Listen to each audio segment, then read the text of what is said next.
Hello and welcome back to Coachify. आज हम लोग अगस्त मंथ का करंट अफेयर्स जो है वो डिस्कस करने वाले हैं।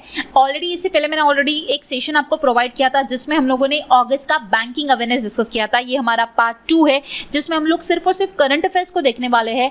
एंड ये जो सेशन होने वाला है इसमें हम लोग MCQs को डिस्कस करेंगे, साथ ही साथ बुलेट न्यूज़ को भी डिस्कस करेंगे एंड कुछ वन लाइनर क्वेश्चन जो है वो भी देखने वाला है। सो ये सेशन जो है काफ़ी ज़्यादा इंपॉर्टेंट होगा जिसमें आपकी national and international news cover up होगी, आपके MOUs कवर अप होगी, आपकी स्कीम्स जिससे काफी क्वेश्चंस पूछे जाते हैं वो भी सारी कवर अप होगी, appointments, days and themes, awards, defence, science, sports, obituaries, ये सारी कैटेगरीज से क्वेश्चंस भी होंगे, बुलेट न्यूज़ भी होंगी।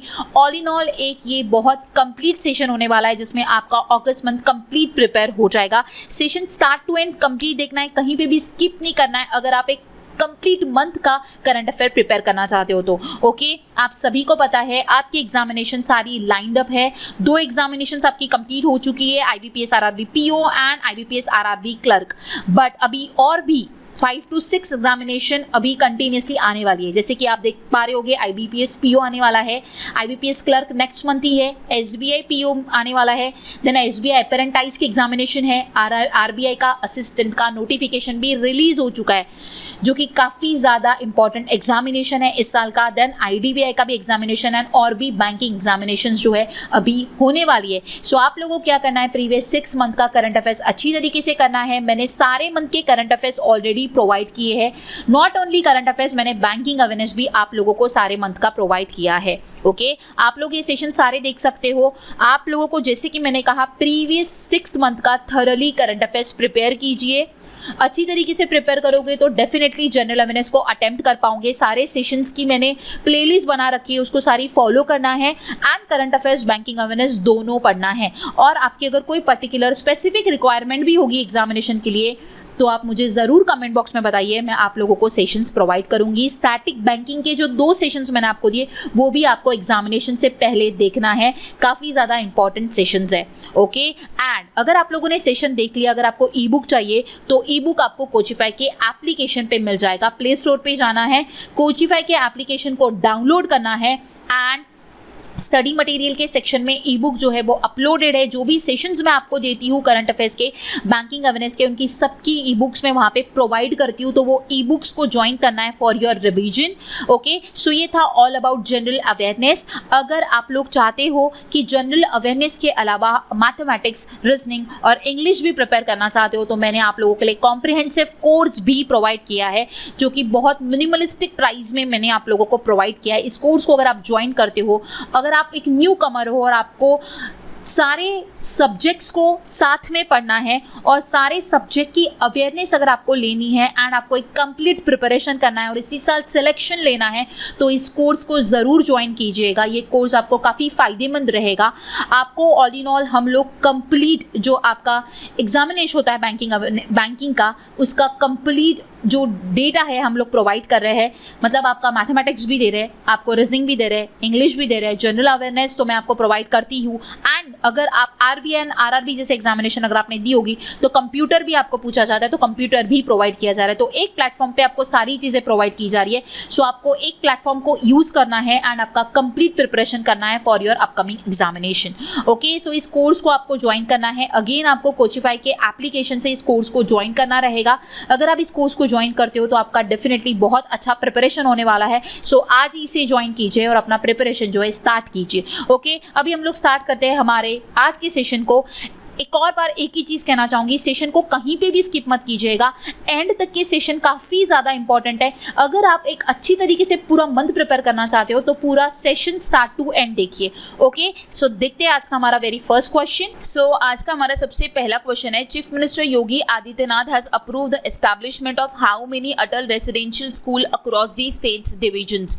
सो यहाँ पे क्या बोला जा रहा है कि जो उत्तर प्रदेश के चीफ मिनिस्टर है योगी आदित्यनाथ, इन्होंने अटल रेसिडेंशियल स्कूल्स जो है वो पूरे स्टेट के डिविजन्स में एस्टैब्लिश करने के लिए अप्रूवल प्रोवाइड कर दिया है। तो कितनी अटल रेसिडेंशियल स्कूल्स जो है वो एस्टैब्लिश की जाएगी, यहाँ पर ये पूछा जा रहा है। सो इस क्वेश्चन का करेक्ट आंसर हो जाएगा ऑप्शन बी 18। टोटल 18 अटल रेसिडेंशियल स्कूल्स जो है वो ऑल डिविजन्स जो है उत्तर प्रदेश के 18 वहाँ पर जो है एस्टैब्लिश की जाएगी। सो इसके लिए जो बजट अलोकेट किया है that is 1250 crore rupees. Okay, और ये जो स्कूल बनाई जाने वाली है ये नवोदय विद्यालय जो है इस मॉडल के ऊपर जो है इसे बनाया जाएगा, जिसके तहत हाई क्वालिटी एजुकेशन जो है वो प्रोवाइड किया जाएगा। ओके, फिर उसके बाद इस स्कूल का जो कैपेसिटी वो कितना होने वाला है 1000 स्टूडेंट ईच, मतलब कि एक स्कूल में 1000 स्टूडेंट होने वाले हैं, इंक्लूडिंग 500 गर्ल्स एंड 500 बॉयज, मतलब उसमें 500 गर्ल्स रहेगी एंड 500 बॉयज रहेंगे। एंड इसमें जो क्लासेस पढ़ाई जाएगी that is from 6 to 12th standard. Okay, समझ आया? ठीक है, सो ऑप्शन बी इस क्वेश्चन का करेक्ट आंसर रहेगा। टोटल 18 रेसिडेंशियल स्कूल जो है वो एस्टैब्लिश की जाएगी। Okay, option B correct answer है। नेक्स्ट क्वेश्चन देखते हैं। नेक्स्ट क्वेश्चन है हमारा, the reserve bank of India recently increase the upper limit for offline payment transaction from ₹200 to dash. So इस क्वेश्चन में क्या बोला जा रहा है कि रिसेंटली आरबीआई ने जो है वो अपर लिमिट जो है ऑफलाइन पेमेंट ट्रांजैक्शंस की जो है वो बढ़ा दी है। 200 रुपये से वो कितनी कर दी गई है ये पूछा जा रहा है। सो यूपीआई लाइट फीचर आप सभी को पता है कि आरबीआई ने बुलाया था, जिसके तहत आप लोग ऑफलाइन पेमेंट कर सकते हो। वो एक प्रकार का वॉलेट है जिसमें आप 2000 तक का पैसा जो है वो लोड करके रख सकते हो एंड उसके बाद आप जो है वो ऑफलाइन पेमेंट ट्रांजैक्शन कर सकते हो। इसी का मतलब ये कि विदाउट इंटरनेट कनेक्शन भी आप पेमेंट कर सकते हो। ठीक है, सो उसकी ही सीमा बढ़ा दी गई है, 200 से अभी 500 कर दी गई है। ओके, सो ऑप्शन सी इस क्वेश्चन का करेक्ट आंसर रहेगा। सो अपर लिमिट जो है वो आरबीआई ने बढ़ा दी गई है ऑफलाइन पेमेंट ट्रांजैक्शन की 200 से 500। ओके, सो अब विदाउट इंटरनेट कनेक्शन की भी 500 रुपए तक का ट्रांजैक्शन जो है वो हो सकता है। ओके, सो इसके बारे में डिटेल इंफॉर्मेशन क्या है ये मैंने सारी चीज़ें आपको एक बैंकिंग अवेयरनेस का सेशन प्रोवाइड किया है अगस्त मंथ का। आई होप आप सभी ने देख लिया होगा। जिन भी स्टूडेंट्स ने नहीं देखा होगा ये सेशन जाकर देखना है, जिसमें आपको आरबीआई बैंकिंग न्यूज़ सारी आपकी कवर अप हो जाएगी अगस्त मंथ की, जो कि आपकी अपकमिंग एग्जामिनेशन है उन सभी के लिए काफ़ी ज़्यादा इंपॉर्टेंट होगा। ओके, सो ये बैंकिंग अवेयरनेस के लिए ये सेशन ज़रूर जाकर देखना है। इसका लिंक मैं आपको डिस्क्रिप्शन बॉक्स में प्रोवाइड करवा देती हूँ। ओके, एंड इसके बाद आपको इसका ई बुक चाहिए तो ई बुक आपको कोचिफाई के एप्लीकेशन से जो है वो गो थ्रू करना है। एप्लीकेशन आपके पास होना चाहिए। किस तरीके से ई बुक को परचेस करना है ऑलरेडी मैंने आप लोगों को स्टार्टिंग में बता दिया है। ओके, सो ई बुक को गो थ्रू करना है for your revision.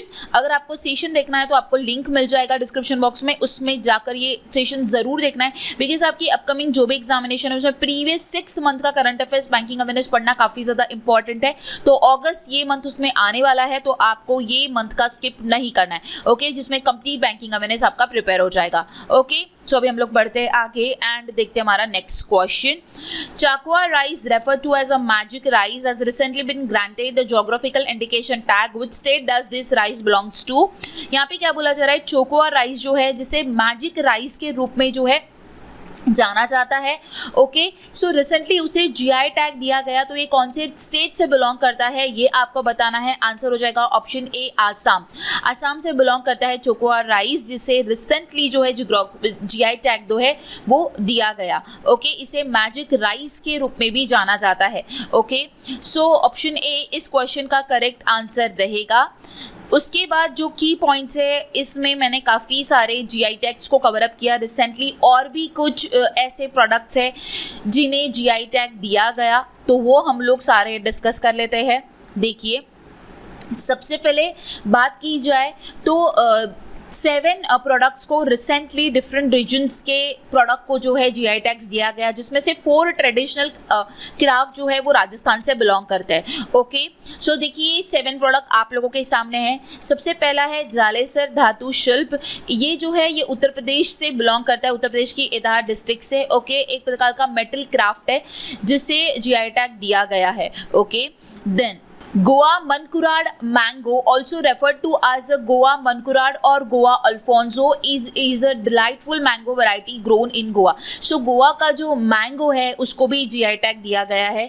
Then after that the The regal desert of Goa, Goan Bebinka, also known as Bibik और Bebinka, is a traditional desert hailing from Goa. Goa का ये डेजर्ट जो है इसे भी जो है जीआई टैग दिया गया। तो गोवा का मैंगो जिसका नाम आपको ध्यान में रखना है, उसका डेजर्ट, ठीक है, जिसे गोवा बेबिंका कहा जाता है। ओके, सो ये दोनों गोवा के जो प्रोडक्ट्स है आपको ध्यान में रखना रहेगा।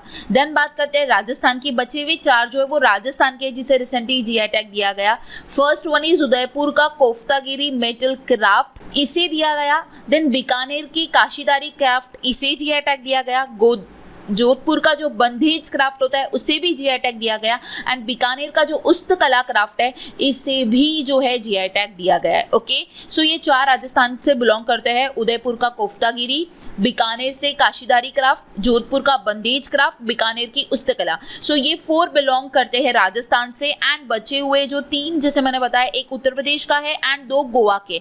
चूंकि जलेसर धातु शिल्प जो है ये उत्तर प्रदेश का है। गोवा का मनकुराड मैंगो जो है वो गोवा से बिलोंग करता है, मतलब गोवा का अल्फोंसो मैंगो। एंड गोवा का जो डेजर्ट है गोआन बेबिंका, इससे भी जीआई टैग दिया गया। तो ये टोटल 7 प्रोडक्ट्स है जिसे रिसेंटली जीआई टैग दिया गया है। कहाँ से बिलोंग करते हैं ये सारी चीज़ें आपको बतानी इंपॉर्टेंट है। ओके, देखिए उसके बाद अगर मैं बात करूँ यहाँ पे जो ब्लू कलर के हाईलाइट्स है, फर्स्ट पॉइंट तो ये बता रहा है कि जो चोकुआ राइस जो आसाम से बिलोंग करता है उसके बारे में बताया जा रहा है कि वो कहाँ पर पाया जाता है वो rice. Okay, this rice was a staple for the troops of the Ahom dynasty in Assam and is cultivated in various parts of the region especially around the Brahmaputra area. So वो कहाँ पर पाया जाता है ये यहाँ पे बताया गया है। चोकुआ राइस जो है वो सेमी ग्लूटिनस विंटर राइस होता है, मतलब सैली राइस की कैटेगरी में वो आता है। ओके, एंड ब्रह्मपुत्र एरिया का जो रीजन होता है वहां पर वो पाया जाता है। ओके, उसके बाद Chikri wood craft from Rajouri district and Mushk Budji rice of Anantnag district in Jammu Kashmir have received the GI tag. So यहाँ पे जो 2 जीआई टैग फिर से दिए गए हैं वो जम्मू एंड कश्मीर से बिलोंग करते हैं। एक है राजौरी जिले का Chikri wood craft and second one है राइस जिसका नाम है मुशक बुज्जी। ओके, सो ये एक राइस हुआ, एक वुड क्राफ्ट हुआ जिसे जो कि जम्मू कश्मीर से बिलोंग करता है जिसे जीआई टैग दिया गया। सो ऑल इन ऑल इस मंथ में जो भी जीआई टैग्स थे मैंने इस पेज पे कवर अप करवाए। आई होप आप सभी को कंप्लीटली समझ आया होगा, ठीक है। सो ये सारे जीआई टैग्स आपको अच्छी तरीके से ध्यान में रखना होगा। नेक्स्ट क्वेश्चन की ओर बढ़ते हैं। नेक्स्ट क्वेश्चन है related to GI tag only, which of the following craft originated in Udaipur Rajasthan and involves decorating metal object with fine wires and strips of the gold and silver.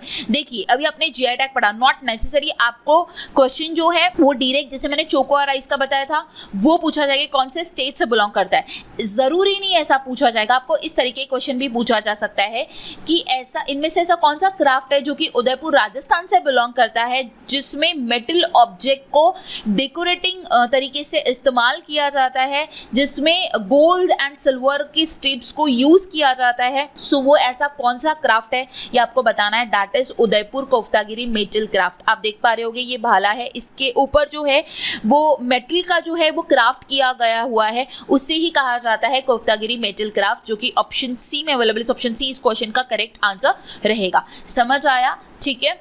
सो अभी बढ़ते हम लोग आगे और देखते हैं हमारा next question. So professor Ganesan Kannabiran जो है वो रिसेंटली अपॉइंट किए गए हैं, तो उन्हें क्या नियुक्त किया गया ये आपको बताना है। वो बने हैं director of NAAC national assessment and accreditation council के वो डायरेक्टर अपॉइंट हुए हैं।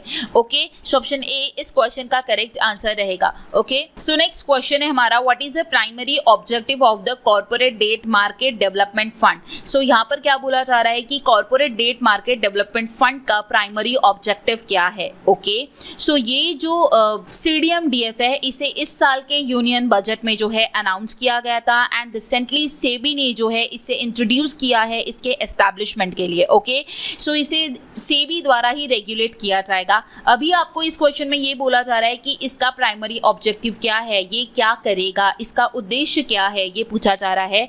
सो इसका करेक्ट आंसर हो जाएगा option B, to purchase investment grade corporate debt securities during the stress market condition. Option B इस क्वेश्चन क्वेश्चन का करेक्ट आंसर रहेगा, मतलब कि मार्केट की जब स्ट्रेस कंडीशन रहेगी उस दौरान कॉर्पोरेट बॉन्ड का जो बाजार है उसमें ये सेकेंडरी मार्केट की लिक्विडिटी एनहांस करने में मदद करेगा। ओके, सो ऑप्शन बी इस क्वेश्चन का करेक्ट आंसर रहेगा। Next one, what is the primary target audience of the Ullas Navbharat Saksharta Karyakram. ये जो उल्लास नवभारत साक्षरता कार्यक्रम है इसका टारगेट क्या है, इसकी टारगेट ऑडियंस क्या है, ये पूछा जा रहा है। सो ऑप्शन डी इस क्वेश्चन का करेक्ट आंसर रहेगा। Citizens age 15 and above who miss the formal schooling, जिन्होंने अपना स्कूलिंग मिस किया है, एज 15 से अबव वाले लोगों को इसमें टारगेट किया गया है। ओके, सो देखिए इसके बारे में हम लोग डिस्कस करते हैं कि क्या क्या चीज़ें इसमें इंक्लूडेड है। मोदी जी ने इसे इनॉग्रेट किया है। 2 दिन का अखिल भारतीय शिक्षक समागम का जो इवेंट था 2 दिन का, उस दौरान जो है इसे लॉन्च किया गया है। ओके, सो जब NEP का जो है 3rd एनिवर्सरी मनाया गया, okay, the event is organised to mark the 3rd anniversary of the national education policy 2020। 2020 में नेशनल एजुकेशन पॉलिसी जो है वो लॉन्च हुआ था, उसका 3rd एनिवर्सरी था। उसी दौरान अखिल भारतीय शिक्षा समागम, ये 2 दिन का इवेंट जो है मोदी जी द्वारा इनॉग्रेट किया गया। ओके, उसी के साथ साथ जो यूनियन मिनिस्टर एजुकेशन के, इन्होंने एक स्लोगन, इस इनिशिएटिव का स्लोगन जो है वो लॉन्च किया, जो कि उल्लास नवभारत साक्षरता कार्यक्रम। ओके, फिर उल्लास इनिशिएटिव का जो फोकस है ये बताया जा रहा है। इसका फोकस यही है कि इसमें जो है इसेंशियल लाइफ स्किल्स को प्रमोट किया जाएगा, डिजिटल लिटरेसी जिसमें इंक्लूड होती है, फाइनेंशियल लिटरेसी जिसमें इंक्लूड होती है, legal literacy and many more. Okay, so इसका इनिशिएटिव यही है कि लाइफ की जो इसेंशियल स्किल्स है इसको प्रमोट करना। ओके, अब यहाँ पे उल्लास का फुल फॉर्म काफी ज्यादा इंपॉर्टेंट है, ये भी आपको पूछा जा सकता है। Understanding life long learning for all in society, very very important, ये आपको ध्यान में रखना है। ये इस तरीके का इनिशिएटिव है, इंडियन सिटीजन्स के लिए इसे लाया गया है, जिन्होंने अपना स्कूलिंग जो है वो कहीं ना कहीं मिस कर दिया, उन लोगों के लिए ये लाया गया है, जिसके थ्रू यहाँ पे बेसिक लिटरेसी उन्हें पढ़ाई जाएंगी, लाइफ लॉन्ग लर्निंग जो है उन्हें जो है सिखाई जाएगी, जैसे कि मैं आपको बताया, digital literacy, financial literacy, legal literacy and many more. Okay, so आपको ये ध्यान में रखना है कि ये किसके लिए लॉन्च किया, इसका फुल फॉर्म क्या है, स्पेशली ये सारी चीजें आपको ध्यान में रखनी रहेगी, काफी ज्यादा इंपॉर्टेंट है। ओके, सो ये इनिशिएटिव आप लोगों को अच्छी तरीके से ध्यान में रखना होगा। ओके, नेक्स्ट क्वेश्चन देखते हैं। नेक्स्ट क्वेश्चन है, what was the total number of loan sanction under प्रधानमंत्री मुद्रा योजना इन फाइनेंशियल ईयर 22-23।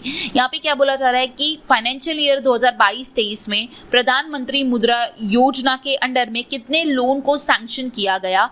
तो ऑप्शन डी इस क्वेश्चन का करेक्ट आंसर रहेगा। 6.23 करोड़ लोन सैंक्शन हुए 22-23 के फाइनेंशियल ईयर में। ओके, सो ऑप्शन डी इस क्वेश्चन का करेक्ट आंसर रहेगा। नेक्स्ट क्वेश्चन देखते हैं, what is the estimated cost of the revamp of 508 railway station under the Amrit Bharat scheme. So Amrit Bharat scheme के तहत 508 रेलवे स्टेशन को रिवैम्प किया गया, तो इसका एस्टिमेटेड कॉस्ट क्या है ये पूछा जा रहा है। सो आंसर हो जाएगा ऑप्शन ए, 24,470 करोड़ जो है वो पैसा लगाया जाएगा 508 रेलवे स्टेशन के रिवैम्प के लिए। ओके, सो ऑप्शन ए इस क्वेश्चन का करेक्ट आंसर रहेगा। देखिए टोटल इसमें जो रेलवे स्टेशन रिवैम्प होने वाले हैं वो है 1309। The Amrit Bharat station scheme aim to transform revitalise 1309 railway station across the nation, enhancing the overall passenger experience and making them world class travel hub. So total इतने रेलवे स्टेशन को जो है revamp किया जाएगा, ट्रांसफॉर्म किया जाएगा, ठीक है।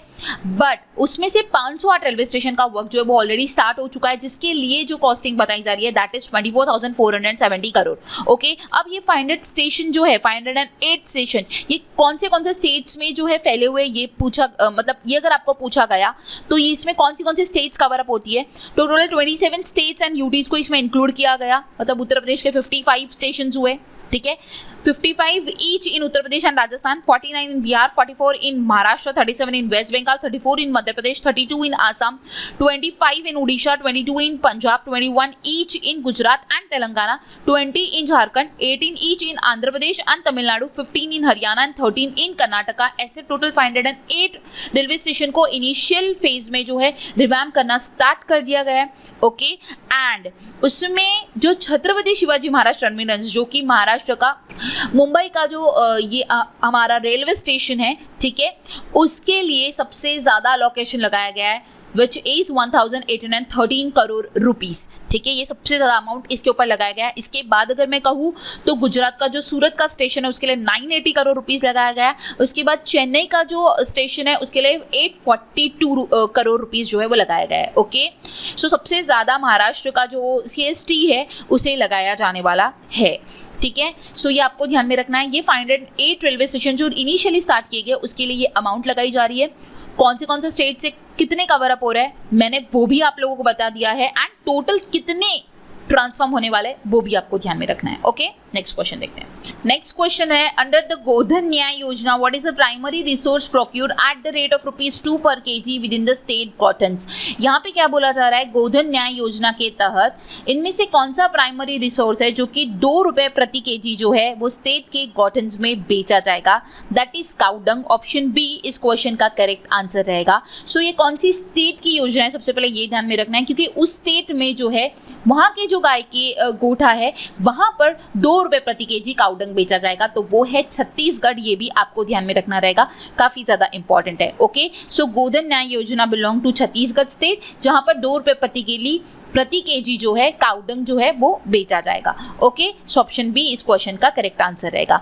नेक्स्ट अभी हम लोग स्कीम्स को सारी कवर अप करेंगे। हम लोगों ने अभी प्रीवियसली 2-3 क्वेश्चन जो है स्कीम्स के देखे। अभी हम लोग इस मंथ में जो भी स्कीम रिलेटेड हमें न्यूज देखने मिली वो सारी हम लोग डिस्कस करते हैं। सबसे पहला पॉइंट है प्रधानमंत्री जन धन योजना, the national mission for financial inclusion complete 9 year of successful implementation, launch on 28th of August 2014 by the Prime Minister Shri Narendra Modi. देखिए सबसे पहला पॉइंट यही है एंड यही इंपॉर्टेंट है कि इस साल 9 years टोटल कंप्लीट हुए प्रधानमंत्री जन धन योजना के। आपको पूछा जा सकता है कितने साल कंप्लीट हुए इस साल, या फिर ये पूछा जा सकता है ये स्कीम कब लॉन्च हुई थी। तो ये स्कीम लॉन्च हुई थी 28th of August 2014 में मोदी जी द्वारा। Okay, the total number of Jan Dhan accounts in India has crossed the significant 50 crore mark with in the span of less than 9 years। 9 years में जितने जो अकाउंट्स टोटल फॉर्म्ड हुए हैं दैट इज 50 करोड़ मार्क जो है वो क्रॉस कर दिया गया है। ओके, देन उसके बाद out of the total Jandhan accounts and encouraging 56% are owned by the women. So ये जो 50 करोड़ मार्क है जो अकाउंट साइन हुए हैं उसमें से 56% जो है वो विमेन के अकाउंट्स है। ओके, एंड लास्ट पॉइंट पे ये बोला गया कि more than 5.5 crore Jandhan account holder are effectively utilising direct benefit transfer system. So 5.5 crore जो है जनधन अकाउंट होल्डर जिन्होंने यूटिलाइज किया है डायरेक्ट बेनिफिट ट्रांसफर सिस्टम को। ओके, सो ये था ऑल अबाउट प्रधानमंत्री जनधन योजना। ओके, नेक्स्ट देखते हैं हम लोग विश्वकर्मा योजना announce by the prime minister Narendra Modi. तो विश्वकर्मा योजना जो है अनाउंस किया गया है मोदी जी द्वारा। The scheme aim to provide financial assistance and other support to traditional artisans and crafts people. 13,000 crore financial allocation has been set aside for the Vishwakarma Yojana to empower artisans. In the initial phase of the scheme, the loan up to ₹1 lakh will be provided to artisan at the rate of the 5%. Very important. सारे points ध्यान में रखना है। First is Vishwakarma योजना जो है मोदी जी द्वारा launch हुआ। सेकंड पॉइंट ये किसके लिए, इसका ऑब्जेक्टिव क्या है, ये आर्टिसंस और क्राफ्ट पीपल को सपोर्ट करेगा।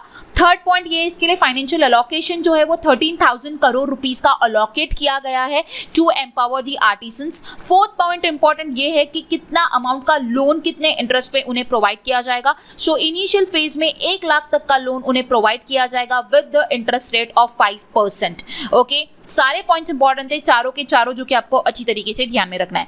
नेक्स्ट वन है द पीएम उषा प्रधानमंत्री उच्चतर शिक्षा अभियान स्कीम लॉन्च हुई, जिसका एम ये है to provide financial support to state for improving their higher education system with focus on access equity and excellence. So PM Usha इस स्कीम को लॉन्च किया गया जिसका उद्देश्य यही है कि हायर एजुकेशन सिस्टम को और भी ज़्यादा इम्प्रूव किया जाए एंड उसी को फाइनेंशियल सपोर्ट जो है वो प्रोवाइड किया जाएगा। ओके, अब यहाँ पे उषा का फुल फॉर्म आपको ध्यान में रखना है, उच्चतर शिक्षा अभियान, प्रधानमंत्री उच्चतर शिक्षा अभियान। ओके, समझ आया। नेक्स्ट हम लोग आगे बढ़ते हैं। The Lakpati Didi scheme aim to empower 2 crore Lakpati Didis by providing them with the skill training that enables them to establish micro enterprises and improve their economic status। देखिए मोदी जी द्वारा ये अगेन लॉन्च किया गया लखपति दीदी scheme को, काफी ज्यादा important है, ध्यान में रखना है। यहाँ पे क्वेश्चन ये बन सकता है कितनी लखपति दीदीज को यहाँ पर एम्पावर किया जाएगा, तो 2 करोड़ ये नंबर जो है आपको ध्यान में रखना है। इनको स्किल ट्रेनिंग जो है वो प्रोवाइड की जाएगी, जिसके तहत ये माइक्रो एंटरप्राइजेस एस्टैब्लिश कर सके, अपना इकोनॉमिक स्टेटस जो है वो इम्प्रूव कर सके। ओके, समझ आया? ठीक है। Next, the Birsa Munda Jod Rasta scheme aim to link tribal villages in Maharashtra with the main roads to improve accessibility and the quality of the life for the tribal communities. So देखिए, भगवान बिरसा मुंडा जोड़ रास्ता स्कीम जो है इसे महाराष्ट्र में ट्राइबल विलेजेस को लिंक करने के लिए जो है इसे लॉन्च किया गया है। सो इसका उद्देश्य यही है कि महाराष्ट्र के जो ट्राइबल विलेजेस है उसको मेन रोड के साथ जो है कनेक्ट किया जाए, लिंकअप किया जाए, जिसके तहत उनका एक्सेसिबिलिटी और उनका जो क्वालिटी ऑफ लाइफ है ट्राइबल कम्युनिटीज का वो और भी ज़्यादा इंप्रूव हो सके। ओके, सो अब इसमें क्या इंक्लूड होता है, क्या पॉइंट्स आपको ध्यान में रखना है, मैं आपको बताऊंगी। सबसे पहले आपका जो ये पॉइंट है कि ये जो टोटल रोड बनाने वाला है ट्राइबल विलेजेस को कनेक्ट करने के लिए, वो किलोमीटर आपको ध्यान में रखना है, 6,838 kilometres. Okay, the scheme involves the construction of around 6,838 kilometre of roads to connect tribal villages with the primary road. Primary road से कनेक्ट करने के लिए जो है इतना किलोमीटर रोड्स का जो है वो कंस्ट्रक्शन होगा। ठीक है, उसके बाद इसके लिए कितना अमाउंट जो है इन्वेस्ट किया जा रहा है, the estimated financial investment for the scheme is 5,000 crore rupees. ठीक है, ये भी आपको ध्यान में रखना है। ओके, सो आपको ये पूछा गया कि भगवान बिरसा मुंडा जोड़ रास्ता स्कीम जो है ये कौन से स्टेट ने लॉन्च किया, तो महाराष्ट्र ने लॉन्च किया। इसका एम क्या है, आपको ऑब्जेक्टिव पूछा जा सकता है। ठीक है, सो ये ट्राइबल विलेजेस का जो रास्ता है उसको मेन रोड से लिंकअप करने के लिए जो है इसे इस स्कीम को जो है लाया गया है, जिसके तहत जो ट्राइबल कम्युनिटीज है उनकी एक्सेसिबिलिटी, क्वालिटी ऑफ लाइफ जो है वो इंप्रूव होगी। ठीक है, उसके बाद इसका रोड का किलोमीटर्स पूछा जा सकता है एंड एस्टिमेटेड कॉस्ट भी पूछा जा सकता है, वो नंबर्स आपको ध्यान में रखने रहेंगे। नेक्स्ट वन है the ministry of minority affair implemented Naya Savera scheme, also known as free coaching allied scheme to assist students candidate belonging to 6 minority communities, namely Sikh, Jain, Muslim, Christian, Buddhist and Parsi, by the way of special coaching for qualifying examination for admission in technical professional courses, competitive examination for the recruitment to the group A, B and C services and other equivalent posts under the central and state government including the public sector undertaking, banks and railway. सो देखिए, ये scheme जो है नया सवेरा, जिसे free coaching and allied scheme भी कहा जा रहा है, सो ये मिनिस्ट्री ऑफ माइनॉरिटी अफेयर ने इसे इंप्लीमेंट किया है। अब ये किसको मदद करने वाला है स्कीम, इसका उद्देश्य क्या है कि जो 6 माइनॉरिटी कम्युनिटीज है जिसमें आता है सिख, जैन, मुस्लिम, क्रिश्चियन, बुद्धिस्ट एंड पारसी, ये 6 कम्युनिटीज के नाम आपको पता होना चाहिए, क्योंकि आपको यही पूछा जा सकता है। नंबर में भी क्वेश्चन पूछा जा सकता है कि कितनी माइनॉरिटी कम्युनिटीज को ये कवर अप करेगा, तो वो है 6। अगर उनमें से पूछा गया, ऑप्शंस में देंगे इनमें से कौन सी इंक्लूडेड नहीं है, तो उसके लिए आपको नाम पता होना इंपॉर्टेंट है और 6 के 6 नाम पता होना इंपॉर्टेंट है। सो ये 6 कम्युनिटीज को हेल्प करने वाला है, सिख, जैन, मुस्लिम, क्रिश्चियन, बुद्धिस्ट एंड पारसी, जहां पे उन लोगों को जो है टेक्निकल प्रोफेशनल कोर्सेज होता है, कॉम्पिटिटिव जो एग्जाम्स होती है ग्रुप A, B, C की, उसी तरह सेंट्रल और स्टेट गवर्नमेंट की जो एग्जामिनेशन होती है उनके कोर्सेज जो है, उनकी जो कोचिंग है वो प्रोवाइड की जाएगी थ्रू दिस स्कीम। ओके, समझ आया? सो यहाँ पे नया सवेरा, जिसे फ्री कोचिंग अलाइड स्कीम कहा जा रहा है, ये उन स्टूडेंट्स या फिर उन कैंडिडेट को दी जाएगी जो ये 6 माइनॉरिटी से बिलोंग करेंगे।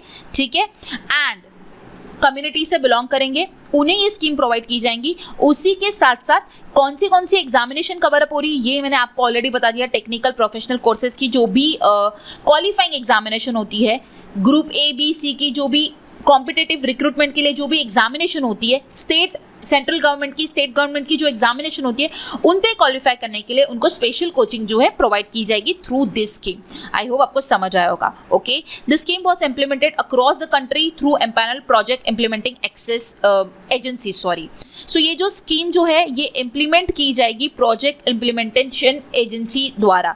ठीक है, प्रोजेक्ट इम्प्लीमेंटिंग एजेंसीज जो है वो इसे इम्प्लीमेंट करेगी इस स्कीम को through all over the country, मतलब अक्रॉस द कंट्री इसे जो है इस स्कीम को जो है अप्लाई किया जाएगा पूरे कंट्री में। एंड उसके बाद यहाँ पे लास्ट पॉइंट में ये बोला गया कि the duration of the coaching period under the scheme was from 3 months to 2 years depending upon the coaching programme allocated to the PIAs। सो इसका जो कोचिंग पीरियड होने वाला है, कितना टाइम के लिए ये पढ़ाया जाएगा, तो 3 महीने से लेके 2 साल तक का जो है कोचिंग प्रोग्राम जो है वो फ्रीली प्रोवाइड किया जाएगा। अब वो डिपेंड करता है कि प्रोजेक्ट इम्प्लीमेंटेशन एजेंसी जो है वो कितना टाइम अलोकेट करती है, एज पर दी कोर्स जो है वो यहाँ पे कोचिंग प्रोवाइड किया जाएगा। आई होप आप सभी को समझ आया होगा व्हाट इज नया सवेरा स्कीम। ओके, बढ़ते आगे एंड देखते हैं नेक्स्ट वन। स्कीम को ही कंटिन्यू करेंगे। मैं आप लोग काफ़ी चीज़ें जो भी एक न्यूज़ होती है वो एक डीपली इसलिए पढ़ाती हूँ क्योंकि आप सभी को पता है एग्जामिनेशन में क्वेश्चन किसी भी तरीके से कौन सी भी न्यूज़ को पिक करके पूछा जाता है। अभी स्कीम अगर देखा जाए तो रिसेंटली आरआरबी का जो पीओ का एग्जामिनेशन हुआ उसमें स्कीम्स के क्वेश्चंस काफ़ी सारे पूछे गए थे। तो अभी आपकी अपकमिंग आने वाली काफ़ी सारी एग्जामिनेशन है, उसमें भी अगर पूछा जाए तो आपको सारी स्कीम्स प्रीवियस 6 मंथ की ईच एंड एवरी स्कीम्स आपको पता होनी इंपॉर्टेंट है। और अगर आप लोगों ने मेरे सारे सेशंस देखे होंगे तो मैं आप लोगों को सारी schemes each and every news जो इंपॉर्टेंट होती है उसको मैं एकदम डिटेल में आप लोगों के साथ शेयर करती हूँ, सो दैट आप लोग कहीं पर भी कोई दिक्कत नहीं जाए। अगर कोई भी क्वेश्चन किसी भी तरीके का पूछा जाए तो आप उसे सॉल्व कर सको, करेक्ट। इसलिए आपको सारे सेशंस जो मैंने अभी तक के प्रोवाइड किए वो ईच एंड एवरी सेशंस को गो थ्रू करना होगा आपकी अपकमिंग एग्जामिनेशन में, एग्जामिनेशंस के लिए। ओके, सो कंटिन्यू करते हैं स्कीम। नेक्स्ट पॉइंट ये है कि Atal pension Yojana programme has successfully completed its 8-year tenure, garnering enrollment of over 5.25 crore subscribers launch in the year 2015। जैसे मैंने आपको स्टार्टिंग में बताया था जनधन योजना ने 9 साल कंप्लीट किए, उसी तरह अटल पेंशन योजना ने 8 साल टोटल कंप्लीट किए। इसका पर्पस यही था जो इंडिविजुअल्स है अनऑर्गेनाइज सेक्टर के उनके लिए पेंशन योजना जो है वो लाई गई थी। ओके, सो इसको इस साल 8 साल पूरे हुए एंड इसमें 5.25 करोड़ सब्सक्राइबर्स ने एनरोल कर रखा है एंड ये 2015 में लॉन्च हुई थी। ओके, नेक्स्ट वन है Dharmendra Pradhan launch the direct benefit transfer in the national apprentice programme scheme to strengthen the apprenticeship ecosystem in India. So Dharmendra Pradhan जो है इन्होंने DBT direct benefit transfer system को जो है नेशनल अप्रेंटिसशिप प्रमोशन स्कीम जो है इसमें इसे लॉन्च किया है, ठीक है, जिसका उद्देश्य यही है कि जो अप्रेंटिसशिप इकोसिस्टम है इंडिया का वो और भी ज्यादा स्ट्रेंथन हो सके। ओके, नेक्स्ट मैंने मध्य प्रदेश सीएम इनॉग्रेटेड मुख्यमंत्री सीखो कमाओ योजना स्कीम। सो मध्य प्रदेश की जो चीफ मिनिस्टर है इन्होंने मुख्यमंत्री सीखो कमाओ इस योजना को जो है इनॉग्रेट किया है। अब इसमें इसका ऑब्जेक्टिव क्या है, इसके ऊपर कितना पैसा लगाया जा रहा है ये आपको पता होना इंपॉर्टेंट है, और ये किस ऑडियंस को टारगेट करती है ये पता होना इंपॉर्टेंट है। सो सेकंड पॉइंट हमारा यही है कि ये किसको टारगेट कर रहा है। The Mukhyamantri Sikho Kamao scheme has been started for the youth in the age of 18 to 29 years. So 18 से 29 साल के जो यूथ है उसे ये कवर अप करेगा ये स्कीम, जिस स्कीम के तहत जो है ट्रेनिंग यूथ को प्रोवाइड की जाएगी, ठीक है, इंडस्ट्री का जो भी रिक्वायरमेंट रहेगा अकॉर्डिंगली एंड उसके हिसाब से उनको 8 से लेकर 10,000 रुपए तक का स्टाइपेंड जो है वो प्रोवाइड किया जाएगा। समझ आया, ये है मुख्यमंत्री सीखो कमाओ योजना। नेक्स्ट वन है PM E bus Sewa scheme is projected to incur a total cost of 57,613 crore rupees. Okay, so PM E bus Sewa scheme में जो है टोटल कॉस्ट 57,613 करोड़ रुपीस जो है वो प्रोजेक्ट किए गए हैं, इन्वेस्ट किए गए। ओके, नेक्स्ट वन है MP cabinet approve 6,000 crore for the farmers under the किसान कल्याण योजना। तो किसान कल्याण योजना के अंडर में जो है 6,000 करोड़ रुपीस फार्मर्स के लिए एमपी कैबिनेट द्वारा जो है वो अप्रूवल दिया गया है। Okay, then Rajasthan chief minister Ashok Gehlot launch the chief minister free Annapurna food packet scheme. So Rajasthan के जो चीफ मिनिस्टर है अशोक गहलोत, इन्होंने क्या किया है, free Annapurna food packet scheme को जो है लॉन्च किया है। अब इसमें ये फूड पैकेट स्कीम क्या है, सो इस स्कीम के तहत 10.4 मिलियन फूड पैकेट जो है इससे ज्यादा मतलब इतनी फैमिलीज को कवर करते हुए इसे डिस्ट्रीब्यूट किया गया है। Rajasthan chief minister Ashok Gehlot has launched the state government's Annapurna food packet scheme that seeks to distribute food packets to more than 10.4 million families for free every month. हर महीने 10.4 मिलियन फैमिलीज से ज्यादा फैमिलीज को फूड पैकेट्स जो है वो डिस्ट्रीब्यूट किया गया है थ्रू दी स्कीम। अब इस स्कीम के तहत ईच पैकेट में क्या क्या है अवेलेबल है, 1 किलोग्राम ऑफ चना दाल, sugar, salt and 1 liter soybean oil, 100 grams of chili powder, coriander powder and 50 grams of turmeric powder। So ये एक पैकेट के अंदर जो भी रोजमर्रा की लाइफ में इंपॉर्टेंट चीजें होती है वो सारी चीजें इसमें डाली गई है वो पैकेट में, एंड वो जो पैकेट है वो फ्रीली प्रोवाइड किया जा रहा है। सो इसका अभी तक 10.4 मिलियन से ज्यादा फैमिलीज ने इसका जो है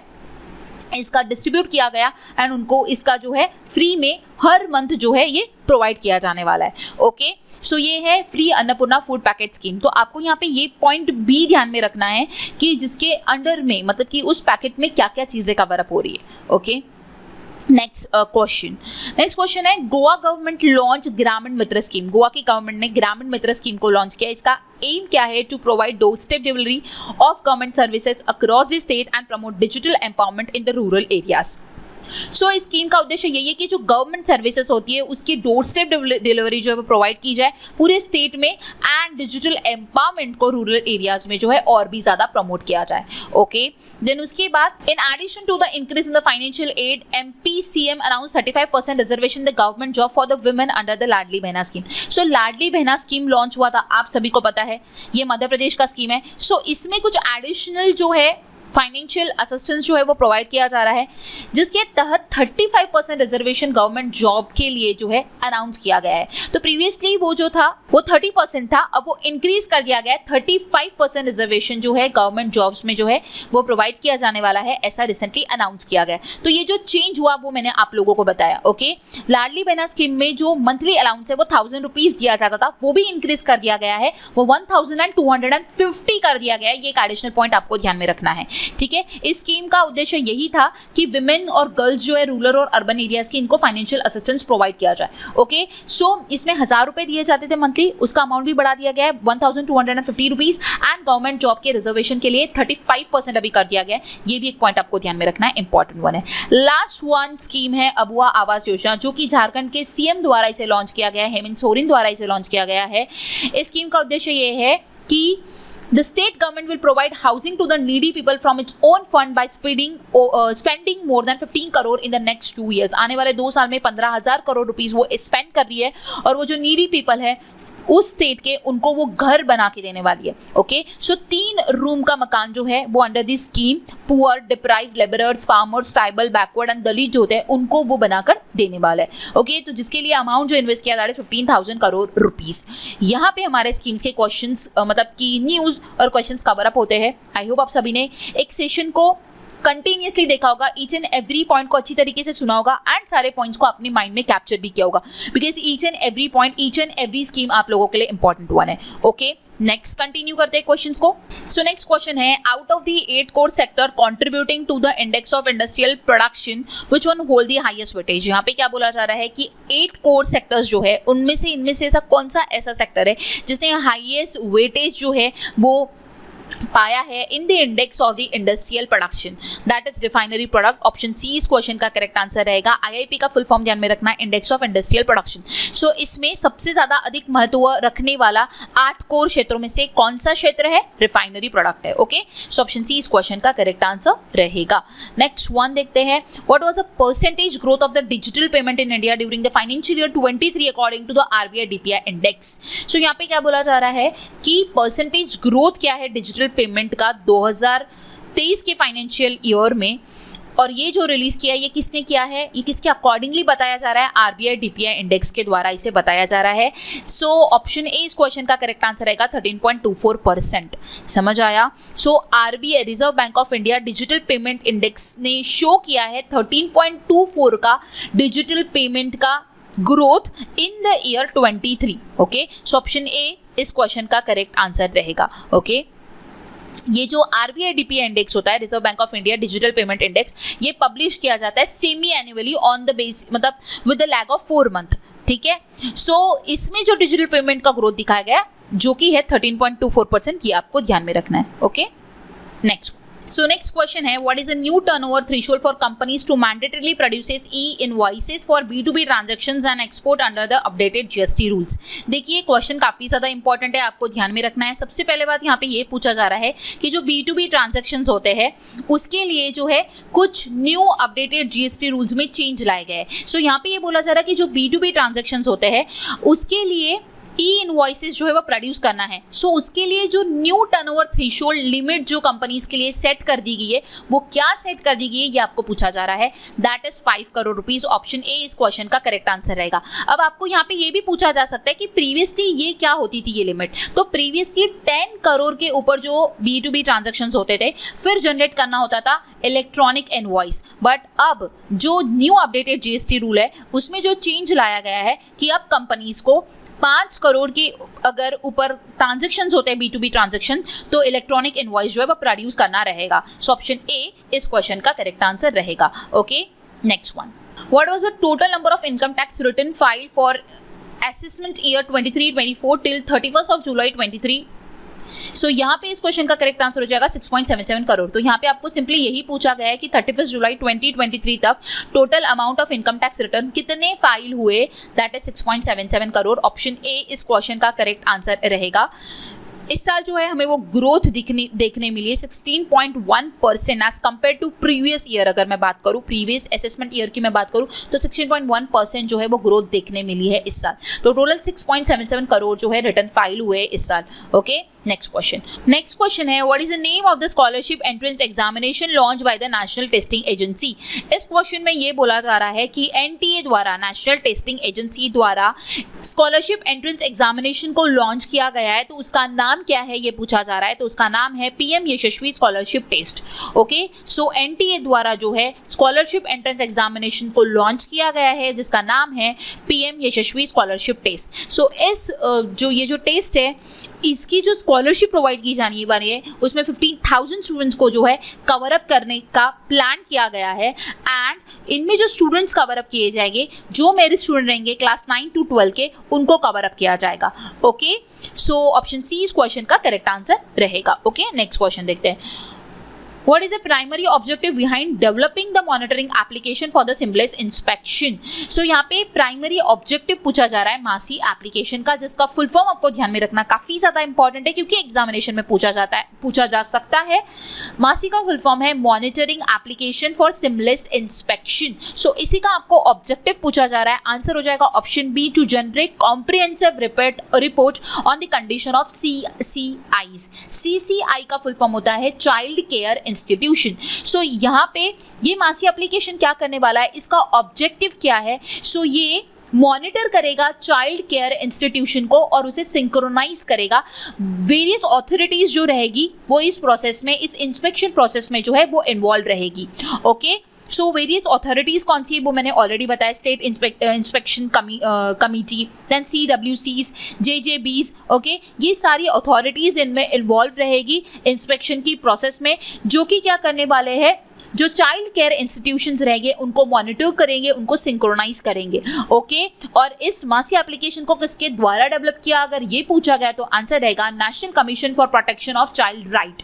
इसने इस एप्लीकेशन को लॉन्च किया। यहाँ पे सबसे इंपॉर्टेंट है इसका फुल फॉर्म ध्यान में रखना, बहुत ही ज्यादा इंपॉर्टेंट है क्योंकि पूछा जा सकता है। ओके, एंड किसके द्वारा डेवलप किया ये भी आपको ध्यान में रखना है। फिर ऑब्जेक्टिव तो मैंने खैर आप लोगों को बता ही दिया है कि ये चाइल्ड केयर इंस्टीट्यूशन को क्या करने वाला है, उसकी कॉम्प्रिहेंसिव रिपोर्ट को जनरेट करेगा, मॉनिटर करेगा, सिंक्रोनाइज करेगा। ओके, एंड ये वेरियस अथॉरिटीज इसके ऊपर वर्क करने वाली है इस इंस्पेक्शन प्रोसेस में।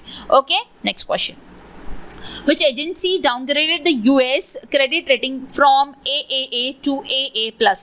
Very important question है। यहाँ पर क्या बोला जा रहा है, किस एजेंसी ने जो है यूनाइटेड स्टेट्स ऑफ अमेरिका की क्रेडिट रेटिंग को AAA से घटाकर AA+ कर दिया गया है, तो वो किया है फिच रेटिंग ने। ऑप्शन ए इस क्वेश्चन का करेक्ट आंसर रहेगा। वेरी इंपॉर्टेंट, पूछा जा सकता है। तो फिच ने जो है यूएस का क्रेडिट रेटिंग जो है वो AAA से AA+ जो है वो कर दिया है। ओके, सो ये काफ़ी इफेक्टिव रहता है। इसके वजह से जो मार्केट की कंडीशन जो होती है, जो इन्वेस्टर का जो कॉन्फिडेंस होता है वो लूज होता है। आप लोग सेकंड पॉइंट में पढ़ सकते हो, the loss of the AAA credit rating is a primary symbolic can lead to a loss of investor confidence. So investor का जो कॉन्फिडेंस होता है वो लूज होता है अगर रेटिंग जो है वो घट जाती है तो। करेक्ट, ठीक है। सो ऑप्शन ए इस क्वेश्चन का करेक्ट आंसर रहेगा। और ए क्रेडिट रेटिंग क्या रिप्रेजेंट करती है, highest rating assign by the agency indicating the strong ability to repay debts. ठीक है, ए रेटिंग उन एजेंसीज को दी जाती है जो स्ट्रॉन्गली जो है अपना डेट रीपे कर सकती है, वो इंडिकेट करती है, और उन्हें ही ए क्रेडिट रेटिंग जो है वो दी जाती है। तो ये यूएस की डाउनग्रेड हो चुकी है, वो A+ हो चुकी है। ओके, एंड ये किसके द्वारा किया गया, फीच के द्वारा किया गया। Okay, next question. Until when can import consignment of laptop, tablets and personal computers be clear without a license? क्या बोला जा रहा है यहाँ पे, बिना लाइसेंस के laptop, tablet and personal computers का एक्सपोर्ट जो है वो कब तक उसके लिए मंजूरी दी गई है। ऑप्शन सी इस क्वेश्चन का करेक्ट आंसर रहेगा अक्टूबर 31, 2023 तक जो है बिना लाइसेंस के बिना जो है इंपोर्ट किया जा सकता है, बट उसके बाद जो है वो मैंडेटरी कर दिया गया है लाइसेंस के लिए। ओके, सो ऑप्शन सी इस क्वेश्चन का करेक्ट आंसर रहेगा। Okay, next one. What is the official name of the bill that has been passed in the Indian Parliament regarding the governance of the National Capital Territory of the Delhi? So official name जो है वो पूछा गया है bill का, जो कि recently Indian parliament में जो है पास हुआ. सो ऑप्शन डी इस क्वेश्चन का करेक्ट आंसर हो जाएगा, government of national capital territory Delhi amendment bill 2023. Okay, so recently Indian parliament में जो है एक ऑफिशियल बिल जो है वो पास हुआ, जिसका नाम है government of national capital territory of Delhi amendment bill. Okay, so ये दिल्ली सर्विस बिल जो है वो पास किया गया. ओके, सो ऑप्शन डी इस क्वेश्चन का करेक्ट आंसर रहेगा. नेक्स्ट क्वेश्चन है, what is the official name of the bill that has been pass in the Indian parliament regarding the governance of national capital territory of Delhi. So यहाँ पे क्या बोला गया कि राष्ट्रीय राजधानी जो है दिल्ली, उसके शासक के संबंध के लिए इंडियन पार्लियामेंट में एक ऑफिशियल बिल जो है वो पास किया गया. तो उसका ऑफिशियल नेम क्या है, उस बिल का ऑफिशियल नेम क्या है, ये पूछा जा रहा है. सो ऑप्शन डी इसका करेक्ट आंसर रहेगा, government of national capital territory of Delhi amendment bill 2023. सो ये जो दिल्ली सर्विस बिल है उसका ऑफिशियल नेम है government of national capital territory of Delhi amendment 2023, जो कि रिसेंटली इंडियन पार्लियामेंट में पास किया गया. ओके, सो ऑप्शन डी इस क्वेश्चन का करेक्ट आंसर रहेगा. ओके, नेक्स्ट क्वेश्चन देखते हैं. नेक्स्ट क्वेश्चन है, what is the deadline for the Jal Jeevan mission goal of providing individual tap connection to rural household in India. So यहाँ पे क्या बोला गया है कि डेडलाइन पूछी गई है जल जीवन मिशन की, जिसका गोल था हर घर जल. ओके, सो इंडिया के जो रूरल हाउस होल्ड है हर जगह जो है वो टैप वाटर जो है, टैप कनेक्शन जो है प्रोवाइड हो जाना चाहिए. तो उसकी डेडलाइन क्या सेट की गई है, 2024. सो ऑप्शन ए इस क्वेश्चन का करेक्ट आंसर रहेगा. एंड इसमें एक इंपॉर्टेंट पॉइंट आपको ध्यान में रखना है कि the Srinagar district became the highest performing district under the Jal जीवन सर्वेक्षण, आउटशाइनिंग 114 हर घर जल certified villages across the India. ठीक है, सो श्रीनगर डिस्ट्रिक्ट जो है इसने हाईएस्ट परफॉर्मेंस जो है वो अपना दिया है इन द जल जीवन सर्वेक्षण scheme.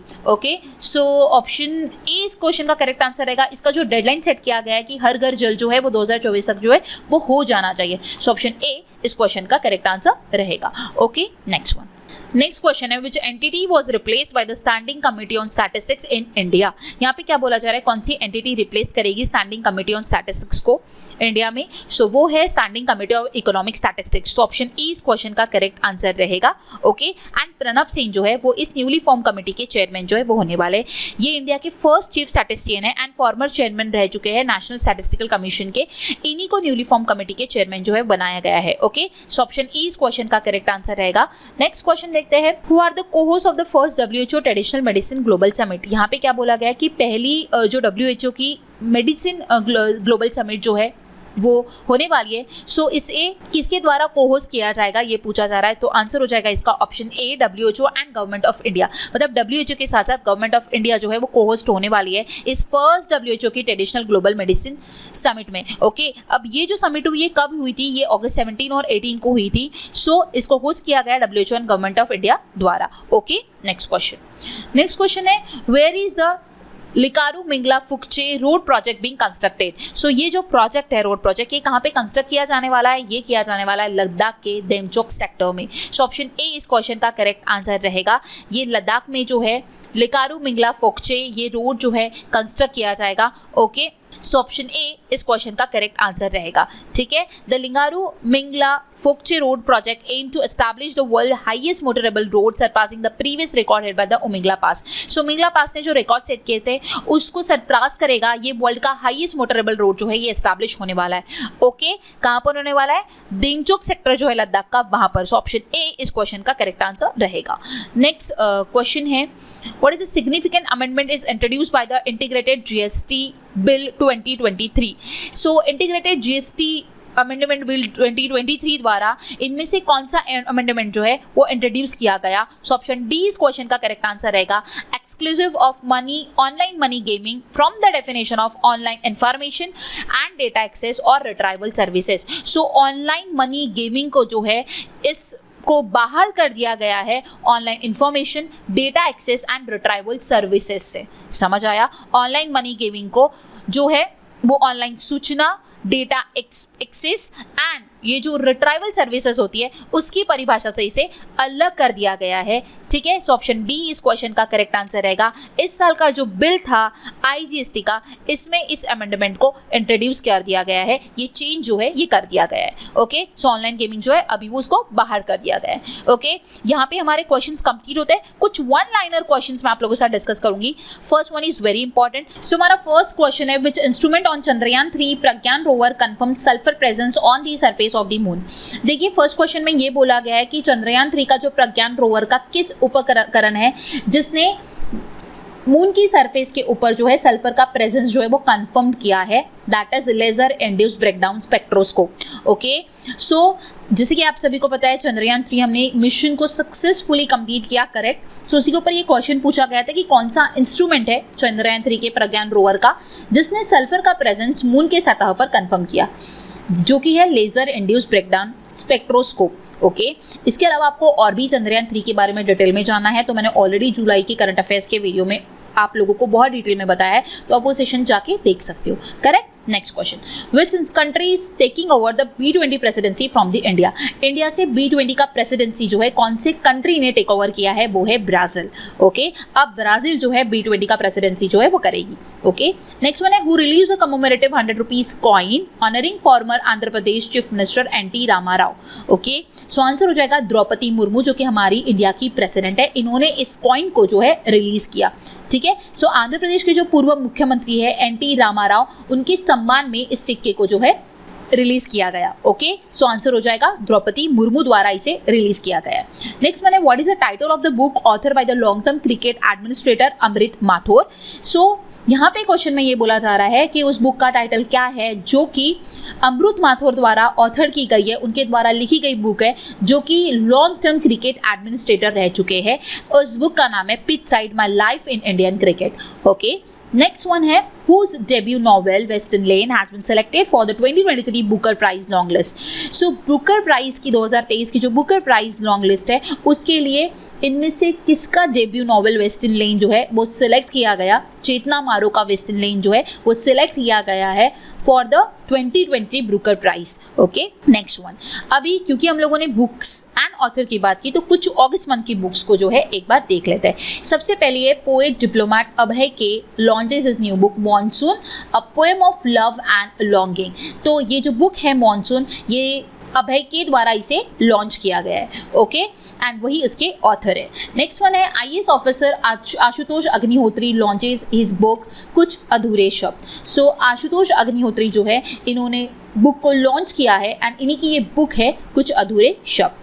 Shivraj Singh and Anurag Thakur release a book based on the speech of PM Modi title सबके साथ सबका विकास एंड सबका विश्वास। इंपॉर्टेंट है, ये ध्यान में रखना है आप लोगों को। ये जो शिवराज सिंह एंड अनुराग ठाकुर है इनके द्वारा इस बुक को जो है रिलीज किया गया है एंड इनमें मोदी जी की स्पीचेस है सबका साथ सबका विकास एंड सबका विश्वास।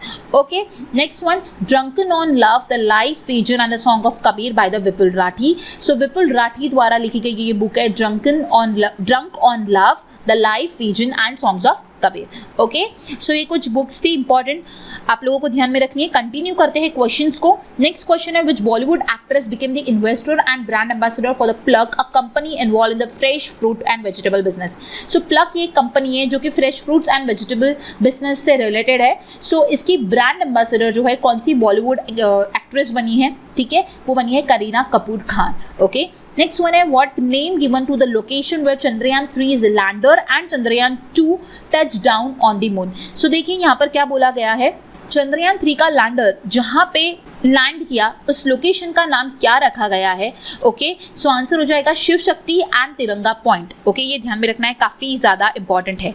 ओके, सो यहाँ पे जो चंद्रयान 3 का लैंडर जो लैंड किया उसका नाम शिव शक्ति है, वही चंद्रयान 2 ने जो टच डाउन किया था मून पे उसका नाम है तिरंगा पॉइंट।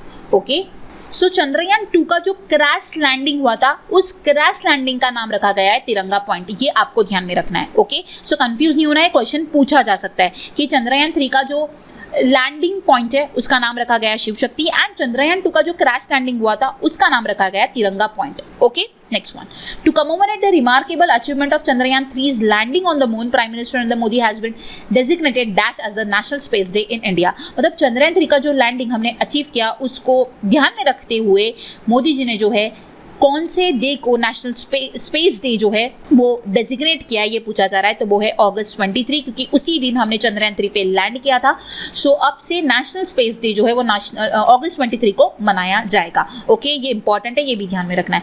नेक्स्ट वन है what is the theme of world water week, जो कि 20 to 24 मनाई गई। Seeds of change, innovation, solution for water wise world. तो वर्ल्ड वाटर वीक जो है वो 20 अगस्त से लेकर 24 अगस्त के बीच में जो है मनाया गया है, जिसका थीम था seeds of change, innovation, solution for the world, water wise world.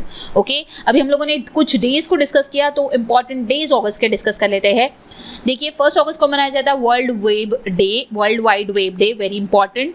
Then उसके बाद 1 अगस्त को मुस्लिम विमेन राइट डे भी मनाया जाता है। ठीक है, ये भी काफी ज्यादा इंपॉर्टेंट है क्योंकि ये अभी कुछ ईयर्स में ही इसे जो है लाया गया था। ओके, सो ये भी आपको ध्यान में रखना है। देन ब्रेस्ट फीडिंग वीक जो मनाई जाती है वो 1 to 7 अगस्त में मनाई जाती है। उसका थीम था इस साल का let's make breast feeding and work. Then है 1 अगस्त को वर्ल्ड लंग कैंसर डे।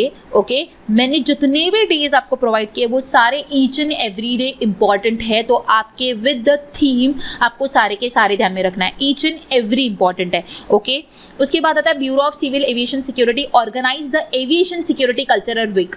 ठीक है, सो जो एविएशन सिक्योरिटी कल्चरल वीक मनाई गई वो 31 जुलाई से लेकर 5 अगस्त के बीच में मनाई गई। ओके, नेक्स्ट वन है हिरोशिमा डे जो 6 अगस्त को मनाया जाता है। नेशनल हैंडलूम डे जो 7 अगस्त को मनाया जाता है। देन जैवलिन थ्रो डे 7 अगस्त को मनाया जाता है। क्विट इंडिया मूवमेंट डे 8 अगस्त को मनाया जाता है। International day of world indigenous people जिसका थीम था indigenous youth as agent of change for self determination, ये 9 अगस्त को मनाया जाता है। बायोफ्यूल डे जो है वर्ल्ड बायोफ्यूल डे 10 अगस्त को मनाया जाता है। देन गवर्नमेंट मार्केट प्लेस ने सेलिब्रेट किया 7th foundation day on the 10th of August. Left handers day, international left handers day जो होता है वो 13 अगस्त को मनाया जाता है। लेफ्ट हैंडर्स इन स्पोर्ट इसका थीम था। देन 12 अगस्त वेरी इंपॉर्टेंट, काफी बार पूछा गया, इंटरनेशनल यूथ डे होता है जिसका इस साल का थीम था green scale for youth towards a sustainable world. Next one है 12 अगस्त को वर्ल्ड एलिफेंट डे। थीम्स आप लोगों को सारी अच्छी तरीके से ध्यान में रखनी है। Then world organ donation day मनाया जाता है 13 अगस्त को। इस साल इंडिया का जो इंडिपेंडेंस डे था वो 77th था एंड उसकी थीम थी nation first always first. Then photography day जो होता है वो 19 अगस्त को मनाया जाता है। ह्यूमैनिटेरियन डे जो है वो 19 अगस्त को मनाया जाता है, वेरी इंपॉर्टेंट, ये भी काफ़ी बार पूछा जाता है। मॉस्किटो डे 20 अगस्त को होता है। सद्भावना दिवस 20 अगस्त को। देन उसके बाद इंडिया ने, जैसे कि मैंने आपको बताया, 23 अगस्त को नेशनल स्पेस डे डिक्लेयर किया। Equality day again very important जो कि 26 अगस्त को मनाया जाता है। Sports day very very important 29 अगस्त को मनाया जाता है। इसका थीम था sports are the enabler to an inclusive and fit society. 30 अगस्त को स्मॉल इंडस्ट्री डे मनाया जाता है, ये भी बहुत इंपॉर्टेंट है, बहुत बार पूछा गया एग्जामिनेशन में। एंड जैसे कि मैंने बताया इंडिया ने first ever aviation security cultural week मनाया जुलाई 31 से अगस्त 5 को। ओके, सो ये सारे डेज विद देयर थीम आप लोगों को अच्छी तरीके से ध्यान में रखना है। ओके, सो दैट कोई भी डे पूछा जाए आप उसका आंसर कर सको। ओके, सो यहाँ पे क्या होता है, हमारे questions, one liner questions and MCQ type question सारे कवर अप होते हैं।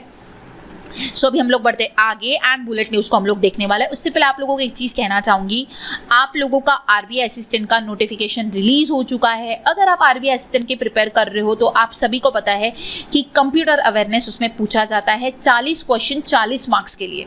अब आप सोचिए 20 मिनट जिसके लिए आपको दिए जाने वाले हैं। ओके, एंड आपके ओवरऑल एग्जामिनेशन में वो 40 मार्क कितना मायने रखते हैं आप सभी को पता है। सो 40 and 40 अगर आप चाहते हो उस एग्जामिनेशन में लेना तो आप लोगों को कंप्यूटर एक्सप्रेस कोर्स को ज्वाइन करना है। कंप्यूटर के सारे सेशंस कोचिफाई पे जो अपलोड किए हुए वो सारे सेशंस भी देखना है, each and every session, and उसके बाद ये कोर्स आपको ज्वाइन करना है। अगर आपने ये कोर्स और सारे सेशंस देख लिए तो डेफिनेटली आप 30+ स्कोर करके आओगे आने वाली आपकी आरबीआई की असिस्टेंट की एग्जामिनेशन में। जो भी मैंने आप लोगों को अभी कहा है वो आप लोगों ने अगर फॉलो किया तो मैं आप लोगों को कंफर्म ये कहती हूँ कि आउट ऑफ 40 30 प्लस क्वेश्चन आप डेफिनेटली अटेम्प्ट करोगे। अभी एग्जामिनेशन को काफ़ी समय है, आपको कोई भी जो आपका एक सेक्शन होता है उसे इग्नोर नहीं करना है, क्योंकि हर एक सेक्शन आप लोगों ने देखा होगा 40 मार्क्स का है। सो हर एक सेक्शन आप लोगों के लिए आपको इक्वली ट्रीट करना है, इक्वली स्टडी करना है। एंड कंप्यूटर अवेयरनेस सिर्फ 20 मिनट में आपको 40 मार्क्स देने वाला है। सो आपके लिए 20 मिनट आपको 40 मार्क्स देने वाला है, तो आपको उसकी स्टडी करना है। सारे सेशन सर के फॉलो कीजिए, ये कोर्स ज्वाइन कीजिए।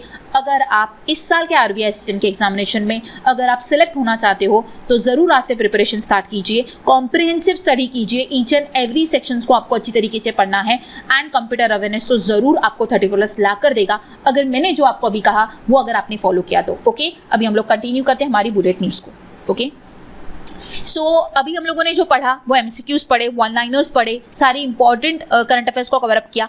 अब हमारे कुछ वन लाइनर न्यूज़ जो है वो अभी भी बची हुई है अगस्त मंथ से, क्योंकि आप सभी को पता है मैं कॉम्प्रिहेंसिवली एक मंथ का प्रिपरेशन आप लोगों को करवाती हूँ, सो दैट आप लोग ईच एंड एवरी क्वेश्चन आप लोगों का आए तो आप लोगों को वो अटेम्प्ट करते आना चाहिए। करेक्ट, सो उसी को ध्यान में रखते हो अभी भी हमारा कुछ जो न्यूज़ है वो कवर अप नहीं हुआ है, जो हम in the form of bullet news cover up करेंगे। सो स्टार्ट करते हैं। सबसे पहला कैटेगरी हमारा नेशनल एंड इंटरनेशनल न्यूज़। सबसे पहला पॉइंट है Kerala assembly passes resolution to rename Kerala as a Keralam. Kerala assembly ने रेजोल्यूशन पास किया है, वो केरला का नाम एज अ केरलम रखना चाहती है, तो उसके लिए जो है रिजोल्यूशन पास किया गया है।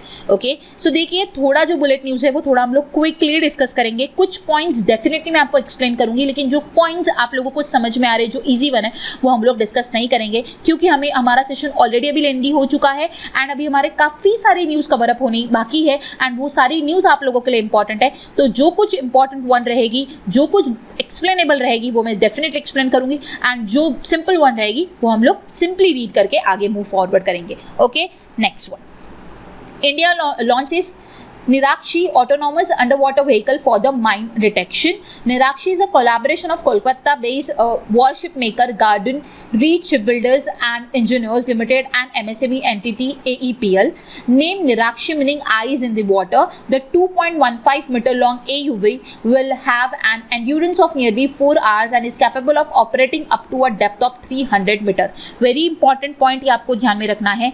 AUV का फुल फॉर्म ध्यान में रखना है, ऑटोनॉमस अंडरवाटर व्हीकल निराक्षी इंडिया ने लॉन्च किया है फॉर द माइन डिटेक्शन। किसको मिलकर इसे बनाया गया, ये मैंने ऑलरेडी आपको बताया है। GRSE लिमिटेड एंड MSME की जो एंटिटी है AEPL, इनने मिलकर जो है इसे जो है बनाया है।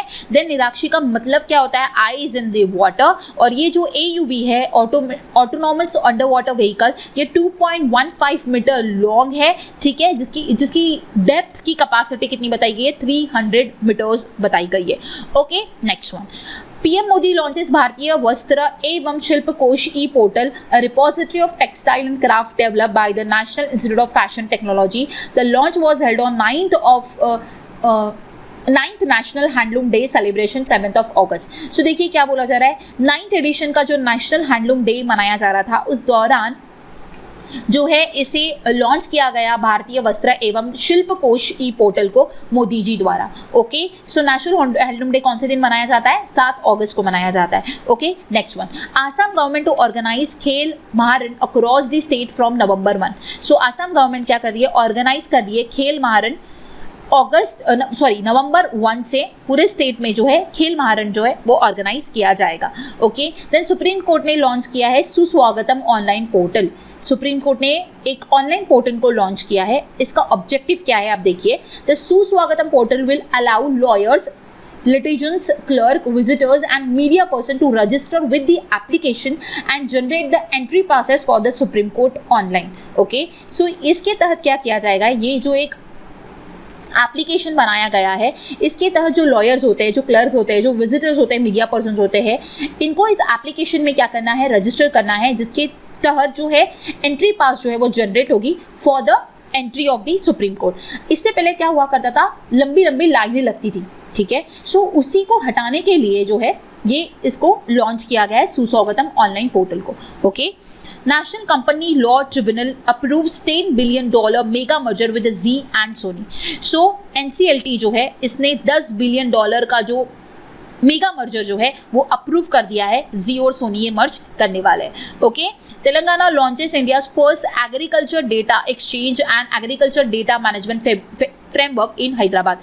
तेलंगाना लॉन्च कर रहा है इंडिया का पहला agriculture data exchange and agriculture data management framework Hyderabad में। Okay, next one, national tiger conservation authority approve India 54th tiger reserve in India. So NTCA ने अप्रूव किया इंडिया का 54 टाइगर रिजर्व राजस्थान में।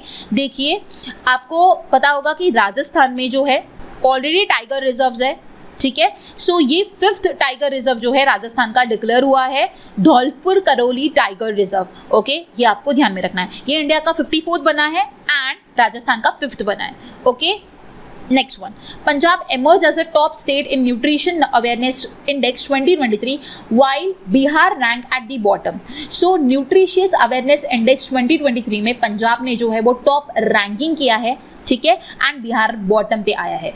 ओके, सो नेशनल एवरेज जो ranking होती है वो 10% होती है, तो पंजाब ने 11% लेकर जो है वो टॉप पर आया है, वही बिहार जो है वो लीस्ट बॉटम पे रैंक किया है। ओके, नेक्स्ट वन है, Droupadi Murmu releases postage stamp in the memory of Dadi Prakash Mani. This initiative has been taken on the 16th death anniversary of Dadi Prakash Mani under the my stamp initiative of the department of post ministry of communication.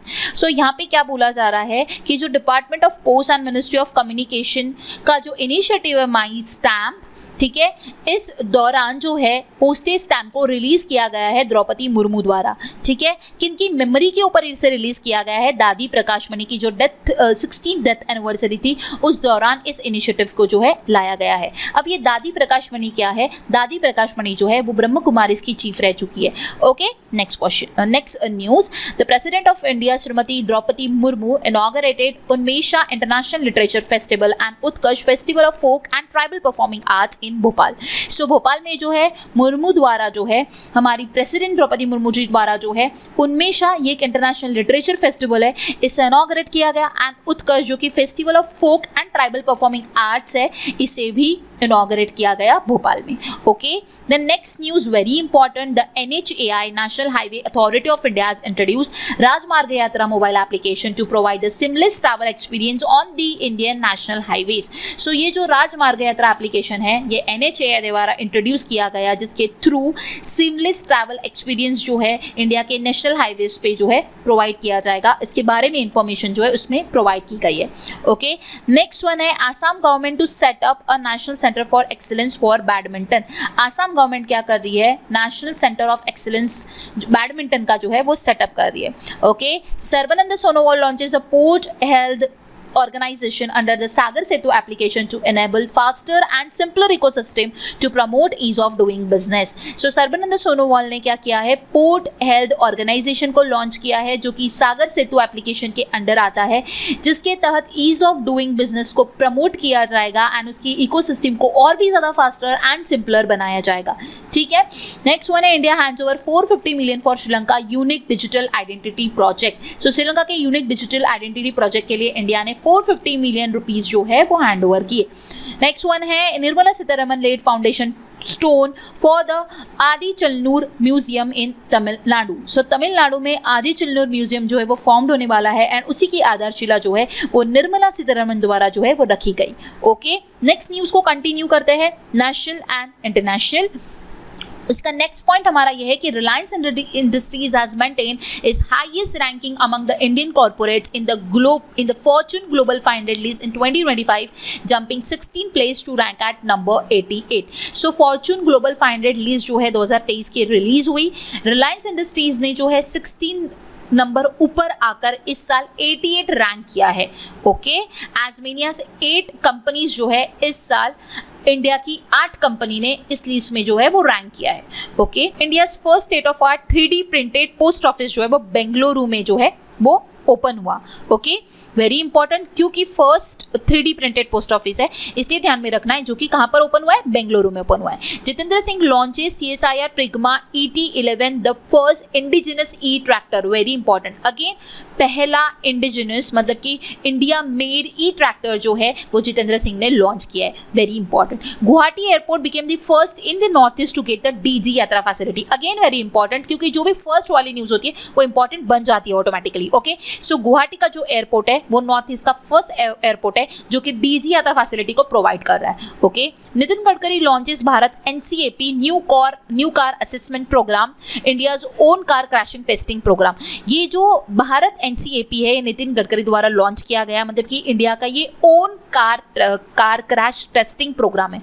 Okay, so ये ध्यान में रखना है, पे NCAP का full form ध्यान में रखना है, न्यू कार असेसमेंट प्रोग्राम है ये, जिसके द्वारा जो है कार की क्रैश टेस्टिंग प्रोग्राम, कार की जो क्रैश टेस्टिंग है वो की जाएगी। ठीक है, ये इंडिया का खुद का है। ओके, नेक्स्ट वन है one electric, the first Indian EV company to start production in Africa. So one electric ये इंडिया की फर्स्ट ईवी कंपनी है जो कि अफ्रीका में अपना प्रोडक्शन स्टार्ट करी है।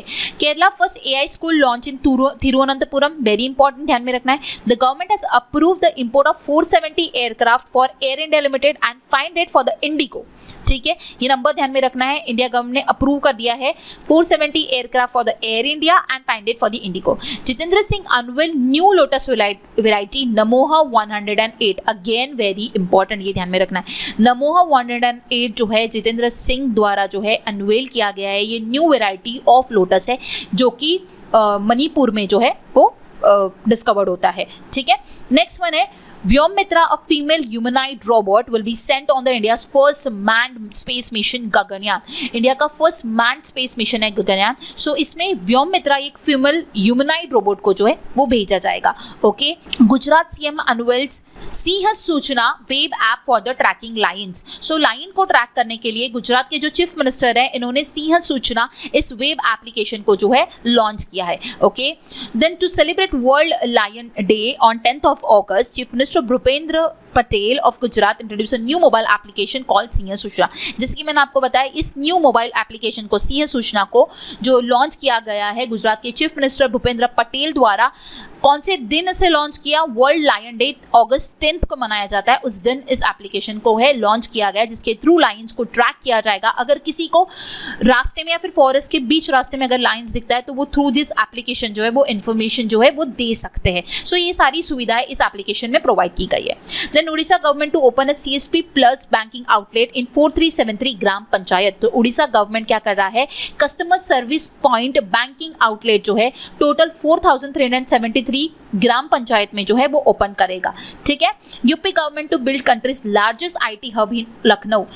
यूपी गवर्नमेंट क्या कर रहा है, कंट्री का लार्जेस्ट IT हब लखनऊ में क्या कर रहा है, बिल्ड करने वाला है। ओके, नेक्स्ट कंटिन्यू करते हैं नेशनल एंड इंटरनेशनल न्यूज को। ये हमारा लास्ट पेज है। इसमें फर्स्ट पॉइंट हमारा ये है कि नितिन गडकरी ने लॉन्च किया वर्ल्ड का first 100% ethanol fuelled car. Okay, then India's first long range revolver Prabal launches manufactured by the state owned enterprises advance weapon and equipment India.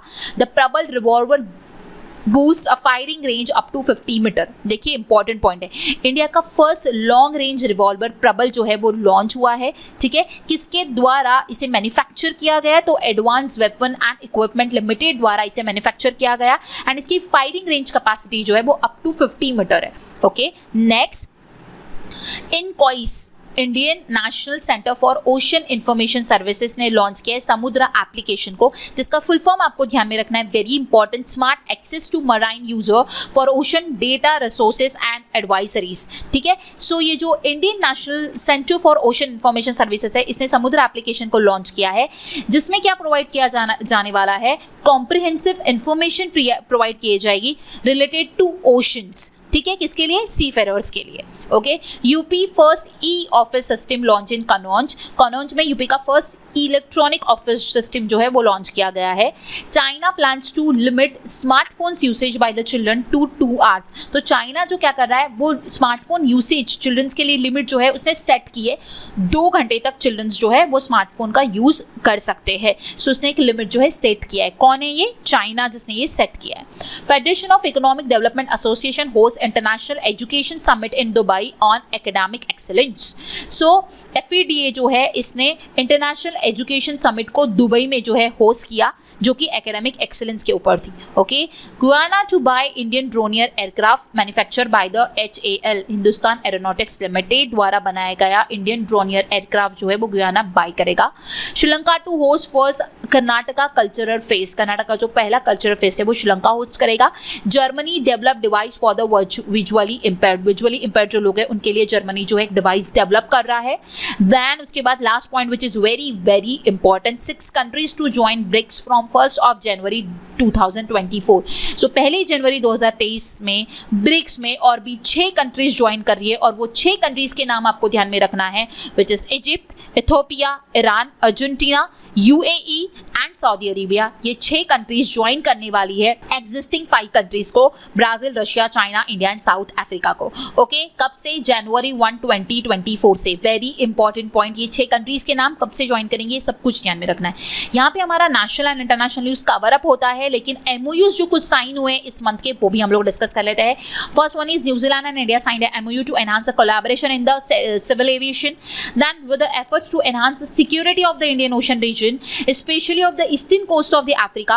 MOU signed between the Goa Shipyard Limited and the Kenya Shipyard Limited to strengthen the maritime security cooperation between the two nations. So Goa ने और Kenya ने जो है MOU sign किया है जिसके तहत maritime security corporation को जो है और भी ज़्यादा स्ट्रेंथन किया जाएगा between the 2 nations. Then MOU sign हुआ है between India, Trinidad and Tobago, जिसका एम ये है to renowned the India stack technology to enhance the identity data payment services on the large scale. Then भेल ने MOU sign किया है Greenstat hydrogen India private limited के साथ to explore opportunities in the hydrogen value chain. ठीक है, hydrogen value chain में और भी ज्यादा अपॉर्चुनिटीज को एक्सप्लोर करने के लिए भेल ने Greenstat hydrogen India private limited के साथ जो है MOU साइन किया है। This MOU will help in contributing towards the country's national hydrogen mission aimed at making India atmanirbhar in this area. So green hydrogen mission को ध्यान में रखते हुए ये MOU को साइन किया गया है। ठीक है, inland waterways authority of India signed an MOU with Numaligarh Refinery Limited to use the national waterways to Brahmaputra and Indo-Bangladesh Protocol route for the export of the petroleum product to Bangladesh and other Southeast Asian countries. So Inland Waterways Authority of India ने MOU sign किया किसके साथ? Numaligarh Refinery Limited के साथ, जिसके तहत National Waterway to Brahmaputra इसको इस्तेमाल किया जाएगा and Indo Bangladesh protocol root जो है इसे भी फॉलो किया जाएगा, जिसके तहत पेट्रोलियम प्रोडक्ट को एक्सपोर्ट किया जाएगा to the Bangladesh and the south east Asian countries. Okay, so ये कुछ MOU साइन किए गए थे जो कि आपको ध्यान में रखने रहेंगे। अभी हम लोग हमारी नेक्स्ट कैटेगरी को देखेंगे विच इज अपॉइंटमेंट।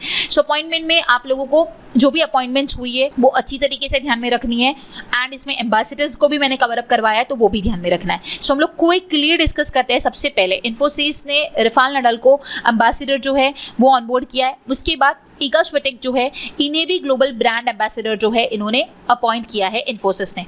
ओके, जिसके तहत डिजिटल इनोवेशन को जो है प्रमोट किया जाएगा, जिसके तहत विमेंस को जो है ऑल अराउंड द वर्ल्ड जो है इंस्पायर किया जाएगा। So Iga Swiatek and Rafael Nadal दोनों भी आपको ध्यान में रखना है।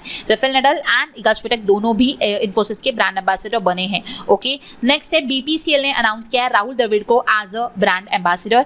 देन संजीव कपूर जो है वो इंडियन ऑयल के ब्रांड एम्बेसडर अपॉइंट हुए। तो हमने स्टार्टिंग में कुछ एम्बेसडर्स देखे जो कि आपको अच्छी तरीके से ध्यान में रखना है। बढ़ते हैं आगे। नेक्स्ट अपॉइंटमेंट है प्रकाश श्रीवास्तव जो कि चेयरपर्सन बने हैं नेशनल ग्रीन ट्रिब्यूनल के एंड इन्होंने सक्सीड किया है AK गोयल को। ओके, सो AK गोयल के रिटायरमेंट के बाद जो न्यू नेशनल ग्रीन ट्रिब्यूनल के चेयरपर्सन अपॉइंट हुए हैं वो है Prakash Srivastava.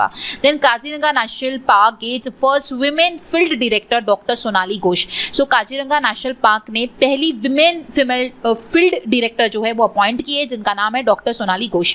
Very important. Then Parminder Chopra appointed as a CEO of the Power Finance Corporation. Alex Kriss appointed as a CEO of PayPal. Piyush Sheshadri appointed as a MD and CEO of the South Indian Bank. Kamlesh Varshne and Amarjit Singh appointed as a SEBI whole-time members. Nilkant Mishra appointed as a part-time chairman of UIDAI.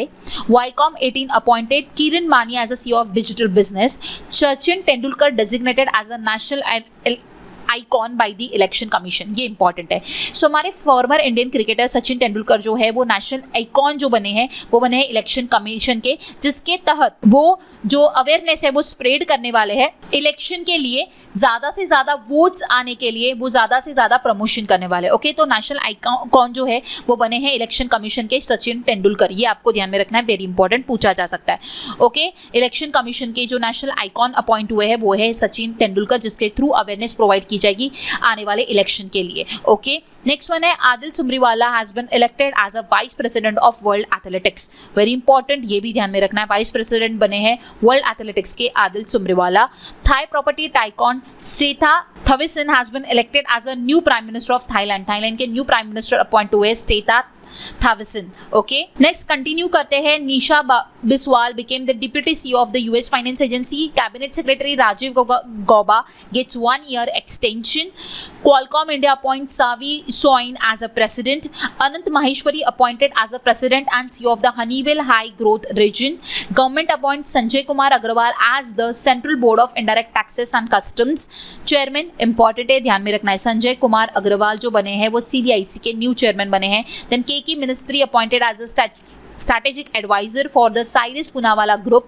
Cambodian King Norodom Sihamoni appoints Yoon Manet as a new PM. So Cambodia के new prime minister बने हैं यून MANET. Okay, ये भी ध्यान में रखना important है। Indian origin Vaibhav Taneja became the new Tesla CFO. So Tesla के न्यू CFO बने हैं जो कि इंडियन ओरिजिन है, Vaibhav Taneja. S Paramesh appointed as additional director of the general of the coast guard. Amit Jhingran appointed as MD and CEO of the SBI Life Insurance. R Joraiswamy appointed as MD of LIC. Very important. Anwarul Haq Kakar sworn as a Pakistan's caretaker prime minister. Umesh Revankar appointed as a new chairman of the Finance Industry Development Council. Justice Subhashis Talapatra officially appointed as the 33rd Chief Justice of the Orissa High Court. Succeeded S. Muralidhar took the oath of the office administered the Governor Ganeshi Lal. So ये जो सुभाषित तालापात्रा बने हैं 33rd chief justice बने हैं Orissa high court के, जिन्होंने succeed किया है एस मुरलीधर को। ओके, देखिए अपॉइंटमेंट्स को मैंने सिंपली आपको रीड करके बताया बिकॉज इसमें एज एक्सप्लेनेशन कुछ भी नहीं है, आपको सिर्फ पर्टिकुलर ऑर्गेनाइजेशन या फिर पर्टिकुलर डिपार्टमेंट ने किसको अपॉइंट किया है ये आपको ध्यान में रखना है। ठीक है, ये हुई हमारी अपॉइंटमेंट्स। अभी हम लोग आगे बढ़ते हैं और देखते हैं अवार्ड्स। अवार्ड्स में भी सेम चीज, किसे कौन सा अवार्ड दिया गया ये आपको ध्यान में रखना होता है। सो फर्स्ट वन है Ratan Tata to get a Maharashtra government first Udyog Ratna award which is very important. ये महाराष्ट्र का फर्स्ट उद्योग रत्न अवार्ड जो है ये अनाउंस किया गया and first Udyog Ratna award जो है वो रतन टाटा को दिया गया। ओके, ये ध्यान में रखना है, काफी ज्यादा इंपॉर्टेंट है। नेक्स्ट न्यूज अगेन इंपॉर्टेंट है। PM Modi confer with the grand cross of the order of the honour awarded by the Greece president. Greece president द्वारा the grand cross of the order of the honour का award जो है वो मोदी जी को confer किया गया है। ये ग्रीस का हाईएस्ट ऑनर है।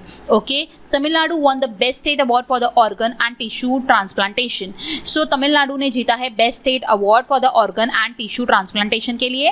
Then president Murmu appointed 76 gallantry award for the arm forces and CAPF personnel and 954 police personnel awarded police medals on the independence day. So इस साल 77th इंडिपेंडेंस डे मनाया, उस दौरान प्रेसिडेंट मुर्मू जी द्वारा 76 गैलेंट्री अवार्ड जो है approve किए गए for the arm forces and CAPF personnels and 954 police medals जो है वो दिए गए पुलिस पर्सनल्स को। ओके, इसके अलावा और भी अवार्ड्स दिए गए। ओके, सो ये मेजर पॉइंट है जो मैंने आप लोगों को बताया वो आप लोगों को ध्यान में रखना है। ओके, देन है Indore one national smart city award 22। तो इंदौर ने फिर से जीत लिया है नेशनल स्मार्ट सिटी अवार्ड 2022 का। Okay, the India smart city award 22 recognise Indore as the best city. Best state award Madhya Pradesh ने जीता है। ठीक है, has been recognised the best state in the smart city mission and the city remarkable track record including being ranked as a cleanest city in the Swachh Bharat mission for the 6th consecutive year contributing to its recognition as the best city. सो 6वीं बार जो है इंदौर ने जो है national smart city का award जो है वो जीत लिया है। ओके, अब आप लोगों को यहाँ पे एक चीज ध्यान में रखना, अगर आपको सिटी पूछी गई तो सबसे पहले टॉप पे आते हैं इंदौर, सेकंड पे आता है सूरत एंड थर्ड पे आता है आगरा।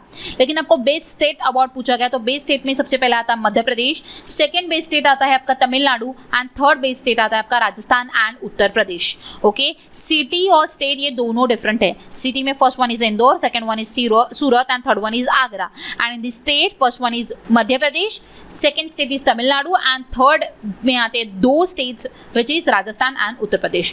ओके, ये आप लोगों को ध्यान में रखना है, very very important.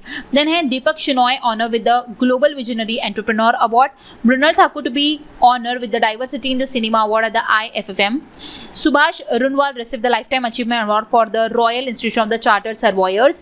National Automated Fingerprint Identification System gets Gold Award for the Foolproof Fingerprint Identification System. Okay, so यहाँ पे गोल्ड अवार्ड दिया गया गया है national automated fingerprint identification system को, ठीक है। नेक्स्ट वन है प्रिया Sen crown Miss Earth India 2023. Indian American economist Raj Shetty awarded the top Harvard University prize. Gadar won the Nandi Award for the best male playback singer for his song Jai Bolo Tiranga. Kupwara bags best performer district award under the PM Awas Yojana governance. So Kupwara district जो है इसने best performer district award जो है वो जीता है। इन्होंने construct किया है टोटल 4723 हाउसेस को, जिसका टारगेट रखा गया था 4902। सो आउट ऑफ 4902 4723 हाउसेस को बिल्ड किया गया under the PM Awas Yojana and उसी के लिए इन्हें बेस्ट परफॉर्मर डिस्ट्रिक्ट अवार्ड जो है वो दिया गया। ओके और ये जो डिस्ट्रिक्ट है कुपवारा ये सिचुएटेड है जम्मू एंड कश्मीर में। ओके ये भी आपको ध्यान में रखना रहेगा। ओके सो यहाँ पे अवार्ड जो हमारे कंप्लीट होते हैं। अगेन जो अवार्ड जैसे कि मैंने आपको बताया कुछ अवार्ड्स आपको जो बताए गए हैं किसे कौन सा अवार्ड मिला ये स्पेशली आपको ध्यान में रखना है ताकि आप लोगों को जो क्वेश्चन पूछा जाए तो आप उसका आंसर जो है वो एक्यूरेटली कर पाओ। ओके सो यहाँ पे हमारा अवार्ड्स जो है वो कवर अप होता है। नेक्स्ट हम लोग देखते हैं डिफेंस। डिफेंस में सबसे पहला पॉइंट है China and UAE air force conduct the first joint training Falcon chill 2023. Bharat dynamic limited hands over the first radio frequency to DRDO. INS Chenni participate in PASEX with the Royal Saudi Navy. So China and UAE में first point में ये बोला गया कि China and UAE की air force जो है वो पहला joint training exercise Falcon chill 2023 conduct करवाया। देन भारत डायनामिक लिमिटेड ने क्या किया है पहला रेडियो फ्रीक्वेंसी जो है वो DRDO को हैंड ओवर किया। INS चेन्नी ने पार्टिसिपेट किया in the PASEX 23 with the royal Saudi navy. Then Indian air force participate in the exercise bright star 23 a biennial multilateral tri-service exercise scheduled to be held at Cairo Air Base Egypt from 27th August to 16th of September. So 27 अगस्त से 16 सितंबर के बीच में इस exercise को जो है वो schedule किया गया है। एक्सरसाइज का नाम है ब्राइट स्टार 23। इंडियन एयरफोर्स ने इसमें पार्टिसिपेट किया। ये साल में 2 बार इस एक्सरसाइज को जो है वो कंडक्ट किया जाता है। ओके नेक्स्ट वन है president launches advance project 71A frigate Vindhyagiri at GRSE in Kolkata. So president ने जो है लॉन्च किया है advance project 17A frigate Vidyagiri को GRSE कोलकाता में and 27 edition of the naval exercise Malabar जो कि 4 नेशंस के बीच में होती है। ये कहाँ पर हुई ऑस्ट्रेलिया के इस कोस्ट पे हुई ऑन अगस्त 21। ओके एंड वो 4 कंट्रीज कौन सी है Indian navy, royal Australian navy, Japan maritime self defence navy and US navy के बीच में ये मलाबार एक्सरसाइज जो है वो होती है। इस साल इसका एडिशन जो था वो 27 था। ओके नेक्स्ट कैटेगरी की ओर चलते हैं विच इज स्पोर्ट्स। स्पोर्ट्स में पहला पॉइंट है हमारा SAI sport authority of India under the umbrella campaign Cheer for India has launched a short movie series Halla Bol on the journey of Asian Games mounted athletics to motivate them for Hangzhou Asian Games and spread awareness about the upcoming Asian Games. So Sport Authority of India ने under the umbrella campaign एक short movie series जो है हल्ला बोल इसे launch किया जिसके through जो हॉन्गजाओ में एशियन गेम्स होने वाले हैं उसमें जो एथलीट्स हैं उनको मोटिवेट कर सके, उनको अवेयरनेस बढ़ा सके रिलेटेड अपकमिंग एशियन गेम्स के लिए। ओके सो हल्ला बोल इस सीरीज इस शॉर्ट मूवी को जो है लॉन्च किया गया है स्पोर्ट अथॉरिटी ऑफ इंडिया के द्वारा under the umbrella campaign cheer for India. Okay ये ध्यान में रखना इंपॉर्टेंट है। इंडिया ने 14 मेडल जीता है in the Sri Lanka athletics national championship में। ठीक है इंग्लैंड के पेसर स्टुअर्ट ब्रॉड जो है इन्होंने रिटायरमेंट अनाउंस किया गया। देन डीगो गॉडिन जो है ये फुटबॉल से रिलेटेड है, इन्होंने भी रिटायरमेंट अनाउंस किया। एलेक्स हेल्स जो है इन्होंने भी रिटायरमेंट रिसेंटली अनाउंस किया है जो कि क्रिकेट से बिलोंग करते हैं। मनोज तिवारी ने रिसेंटली रिटायरमेंट अनाउंस किया है जो कि इंडिया से बिलोंग करते हैं। नेक्स्ट वन है England pacer Steven fin announce retirement from all forms of the cricket. जो भी रिटायरमेंट जो भी क्रिकेटर ने या फिर जो भी फुटबॉलर ने यहाँ पे अनाउंस की वो मैंने सारी बताई, तो आपको ध्यान में रखना है वो कौन से कंट्री से बिलोंग करता है ये भी आपको ध्यान में रखना है कि क्वेश्चन उस तरीके से पूछा जाता है। ठीक है सो ये हुई हमारी रिटायरमेंट की सारी न्यूज़। अभी हम लोग इंपॉर्टेंट देखते हैं, ये वेरी इंपॉर्टेंट है। खेलो इंडिया वुमेन लीग ऑफिशियल भी नोन एज अस्मिता विमेन लीग। सो अभी खेलो इंडिया विमेन लीग को ऑफिशियली अस्मिता विमेन लीग जो है उससे कहलाया जाएगा। सो वेरी इंपॉर्टेंट, अस्मिता का फुल फॉर्म है achieving sports milestone by inspiring women through action. ये फुल फॉर्म भी बहुत ही ज़्यादा इंपॉर्टेंट है, इसका क्वेश्चन एग्जामिनेशन में पूछा जा सकता है। Okay the 9th edition of Malabar river festival जो है वो केरला में हुआ। Then Aditi Swami became the first Indian to win individual world title at world archery championship 2023। सो इस साल का जो वर्ल्ड आर्चरी चैंपियनशिप हुआ हुआ उसमें अदिति स्वामी जो है वो फर्स्ट इंडियन है जिसने इंडिविजुअल वर्ल्ड टाइटल जो है वो रिसीव किया है। Savita win gold at the world cadet wrestling championship. Savita ने भी गोल्ड मेडल हासिल किया in the world cadet wrestling championship में। 69 edition of Nehru trophy boat race जो है वो पुन्नमाड़ा लेक केरला में जो है वो हेल्ड हुआ। अनुराग ठाकुर ने इनॉग्रेट किया 33 खेलो India centre across the Rajasthan. Rajasthan में 33 इंडिया सेंटर्स को अनुराग ठाकुर द्वारा जो है वो इनॉग्रेट किया गया। अब ये है वेरी इंपॉर्टेंट न्यूज़ जो कि इस मंथ की। नीरज चोपड़ा जो है वो फर्स्ट इंडियन बने हैं जिन्होंने गोल्ड मेडल हासिल किया है in the world athletics championship 2023 और उनका थ्रो जो था वो कितने मीटर्स का था ये पूछा जा सकता है, which is very important, 88.17 metres. So आपको ये ध्यान में रखना है, इंडिया ने फर्स्ट मेडल जीता है वर्ल्ड एथलेटिक्स चैंपियनशिप में, पहला गोल्ड जीता है, ठीक है। इससे पहले सिल्वर हमने जीता है, इससे पहले ब्रॉन्ज भी हमने जीता है, लेकिन पहला गोल्ड जीता है नीरज चोपड़ा द्वारा जैवलिन थ्रो में एंड उनका थ्रो था 88.17 मीटर। ओके, अब ये वर्ल्ड एथलेटिक्स चैंपियनशिप कहाँ पर हुआ? बुडापेस्ट हंगरी में हुआ 19 to 27 अगस्त के बीच में। ओके, ये आपको ध्यान में रखना है।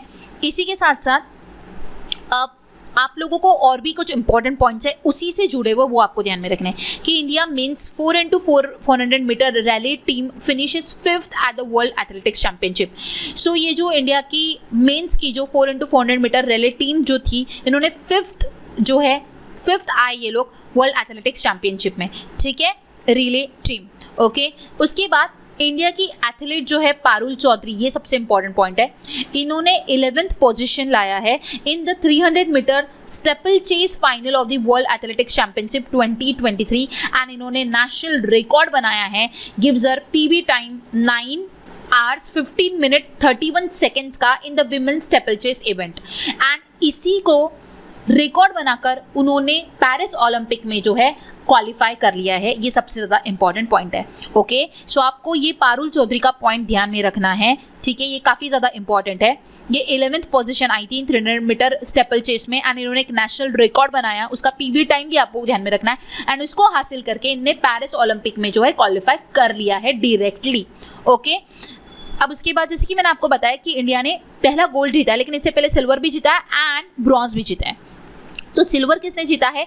अंजू बॉबी जॉर्ज जो है वो लॉन्ग जंप में उन्होंने ब्रॉन्ज जीता था 2003 में एंड नीरज चोपड़ा ने ही पिछले साल 2022 में सिल्वर मेडल जीता था एंड इस साल इन्होंने गोल्ड जीत लिया है। ओके, एंड टोटल अगर इंडिया का रैंक कहूँ इस साल के वर्ल्ड एथलेटिक चैंपियनशिप पे इंडिया 18th पर आया है। एक ही मेडल इंडिया ने जीता है विच इज गोल्ड और वो जीता गया है नीरज चोपड़ा द्वारा, एक ही गोल्ड जीता है एंड उससे 18th पोजीशन पे वो आया है। ओके, समझ आया? सो ये वर्ल्ड एथलेटिक चैंपियनशिप 2023 का हुआ, इसके बारे में जो भी मैंने इन्फॉर्मेशन आपको बताई है वो आपको कंप्लीटली अच्छी तरीके से ध्यान में रखना है। ओके, नेक्स्ट कंटिन्यू करते हैं स्पोर्ट्स की न्यूज को। Amanpreet Singh clinch gold in the men's 25 metre standard pistol event at ISSF world championship in Azerbaijan. So ISSF का वर्ल्ड चैंपियनशिप अजरबैजान में जो हुआ उसमें अमनप्रीत सिंह जो है इन्होंने गोल्ड मेडल जो है वो जीता है। ओके, मैग्नस कार्लसन ने चेस वर्ल्ड कप फाइनल 2023 जीत लिया है। Indian women blind cricket team wins gold in IBSA world games after defeating Australia को हराकर इंडिया की विमेंस की जो ब्लाइंड क्रिकेट टीम है उसने गोल्ड मेडल जो है वो हासिल किया है in the international blind sport federation.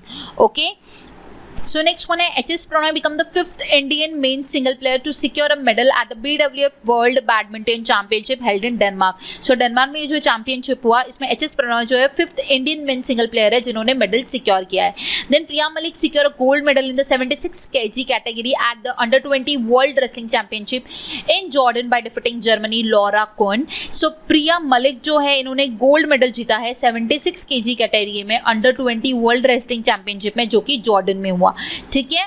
Germany की लॉरा को हराकर इन्होंने गोल्ड जो है वो जीत लिया है। Then India's 15-year-old Anahat Singh defeated Hong Kong Ena Kwong to clinch gold in Asian junior squash individual championship. Very important, India की 15 साल की अनाहत सिंह जो है इन्होंने हांगकांग की एना को हराकर जो है गोल्ड मेडल जो है वो हासिल कर लिया है in the Asian junior squash individual championship में। ओके, सो जो भी गोल्ड होते हैं ना स्पेशली वो काफ़ी ज़्यादा इंपॉर्टेंट होते हैं हमारे इंडिया के लिए, तो वो स्पेशली पूछे जाते हैं, तो आपको ये ध्यान में रखना है। ओके, जैसे यहाँ पे देख सकते हो आप, इंडिया की विमेंस ब्लाइंड क्रिकेट टीम में गोल्ड जीता है, देन अनाहत सिंह ने गोल्ड मेडल रिसीव किया है, प्रिया मलिक ने गोल्ड मेडल हासिल किया है, देन उसके बाद अगर मैं आपको नीरज चोपड़ा ने गोल्ड मेडल हासिल किया है, अमरप्रीत सिंह ने जो है वो गोल्ड मेडल हासिल किया है। तो ये सारे गोल्ड मेडल्स आप लोगों को अच्छी तरीके से ध्यान में रखना है। Okay, last again one news हमारा बचा हुआ है स्पोर्ट्स से रिलेटेड। ये पॉइंट है, जापान ने 20 गोल्ड मेडल जीते हैं इन FISU gold world university games 2023 में। सो FISU वर्ल्ड यूनिवर्सिटी गेम्स जो है वो चाइना में हुए, चेंगडू चाइना में। ओके, सो जापान ने टोटल 20 मेडल्स जीते हैं। अगर मैं बात करूं इंडिया की तो आप लोग देख सकते हो, मैंने ऑलरेडी हाईलाइट किया है, 11 गोल्ड जीते हैं, 5 सिल्वर जीते हैं, 10 ब्रॉन्ज जीते हैं, टोटल 26 मेडल्स जो है इंडिया ने हासिल किए। इंडिया 7th रैंक आया हुआ है। इस साल जो था वो 31st एडिशन था। ओके, जो कि चाइना के चेंगडू में हुआ from 28 July to 8 August. Okay, so ये आपको ध्यान में रखना है। जापान ने टोटल 20 गोल्ड मेडल जो है वो जीते हैं। ओके, नेक्स्ट ओबीचुरी हमारी लास्ट कैटेगरी है। ओबीचुरी में आप लोगों को स्पेशली ये ध्यान में रखना होता है कि वो पर्टिकुलर इंसान कौन से फील्ड से बिलोंग करता है, ये ध्यान में रखना होता है। तो ये अगर आप ध्यान में रखोगे तो आपको अगर ओबीचुरी से क्वेश्चन आएगा तो आप डेफिनेटली अटेम्प्ट कर पाओगे, कि मैक्सिमम टाइम वही क्वेश्चन आता है, या फिर उनने कुछ अवार्ड जीते होंगे, या फिर उनकी कुछ पास्ट हिस्ट्री होगी, वही पूछी जाती है। डायरेक्टली आपको क्वेश्चन नहीं पूछा जाता है। ओके, देन है सुलभ, इसी में का पहला हमारा पॉइंट है, Sulabh International founder and social activist Bindeshwar Pathak pass away. Sulabh International founder and social activist जो है ये इसके फाउंडर थे। 1970 में इन्होंने सुलभ इंटरनेशनल सोशल सर्विस को जो है एस्टैब्लिश किया था। इनका हाल ही में निधन हुआ है। ठीक है, इनको पद्म विभूषण अवार्ड जो 1991 में मिला था। देन ओल्डेस्ट मैन जो है जॉस पॉलिनो गोमेस, जिनका एज था 127, इनका हाल ही में निधन हुआ है। इनका एज आपको ध्यान में रखना है, काफी इंपॉर्टेंट है, ये पूछा जा सकता है। Renowned nuclear physicist Bikesh Sinha जो है इनका हाल ही में निधन हुआ। इनको पद्मश्री अवार्ड मिला था 2001 में। सॉरी, ये न्यूक्लियर फिजिसिस्ट है। फॉर्मर DRDO के director general doctor S Arunachalam, इनका हाल ही में निधन हुआ। Padma Shri scientist Mannachinnali Rangaswamy Satyanarayana Rao passes away. So ये जो पद्मश्री साइंटिस्ट है इनका हाल ही में निधन हुआ है। ठीक है, Mannachalli Rangaswamy Satyanarayana Rao. Okay, so next one है जयंता महापात्रा, जिनका हाल ही में निधन हुआ। ये इंग्लिश पोइट्री में इन्होंने पहला साहित्य अकेडमी अवार्ड जो है वो जीता था। ओके, सो ये आपको ध्यान में रखना। आपको पूछा जा सकता है कि जयंता महापात्रा ने साहित्य अकेडमी अवार्ड कौन से ईयर में जीता, ये भी पूछा जा सकता है। तो वो 1981 में जीता, एंड ये पहले इंडियन पोइट थे जिन्होंने साहित्य अकेडमी अवार्ड जो है इंग्लिश के लिए जीता था। ओके, इसी के साथ साथ इनको जो है पद्मश्री अवार्ड भी दिया गया, जो कि 4th हाईएस्ट सिविलियन ऑनर होता है इंडिया का। 2009 में इन्होंने for the literature and education इन्होंने ये अवार्ड जो है वो जीता था। ओके, कंटिन्यू करते हैं ओबीचुरी को। नेक्स्ट पॉइंट है Padma Vibhushan awardee IAS officer N Vittal, जिनका हाल ही में निधन हुआ। उसके बाद एन विठल के बाद आता है हरी नारकेज, ये रिनाउंड ऑथर थे, इनका हाल ही में निधन हुआ। Then one of the great mathematician and statistician C Radhakrishna Rao, इनका हाल ही में निधन हुआ। तो आपको यही पूछा जा सकता है कि C राधाकृष्ण राव जो है ये कौन से फील्ड से बिलोंग करते हैं, तो ये स्टैटिस्टिशियन से एंड ग्रेट मैथमेटिशियन थे।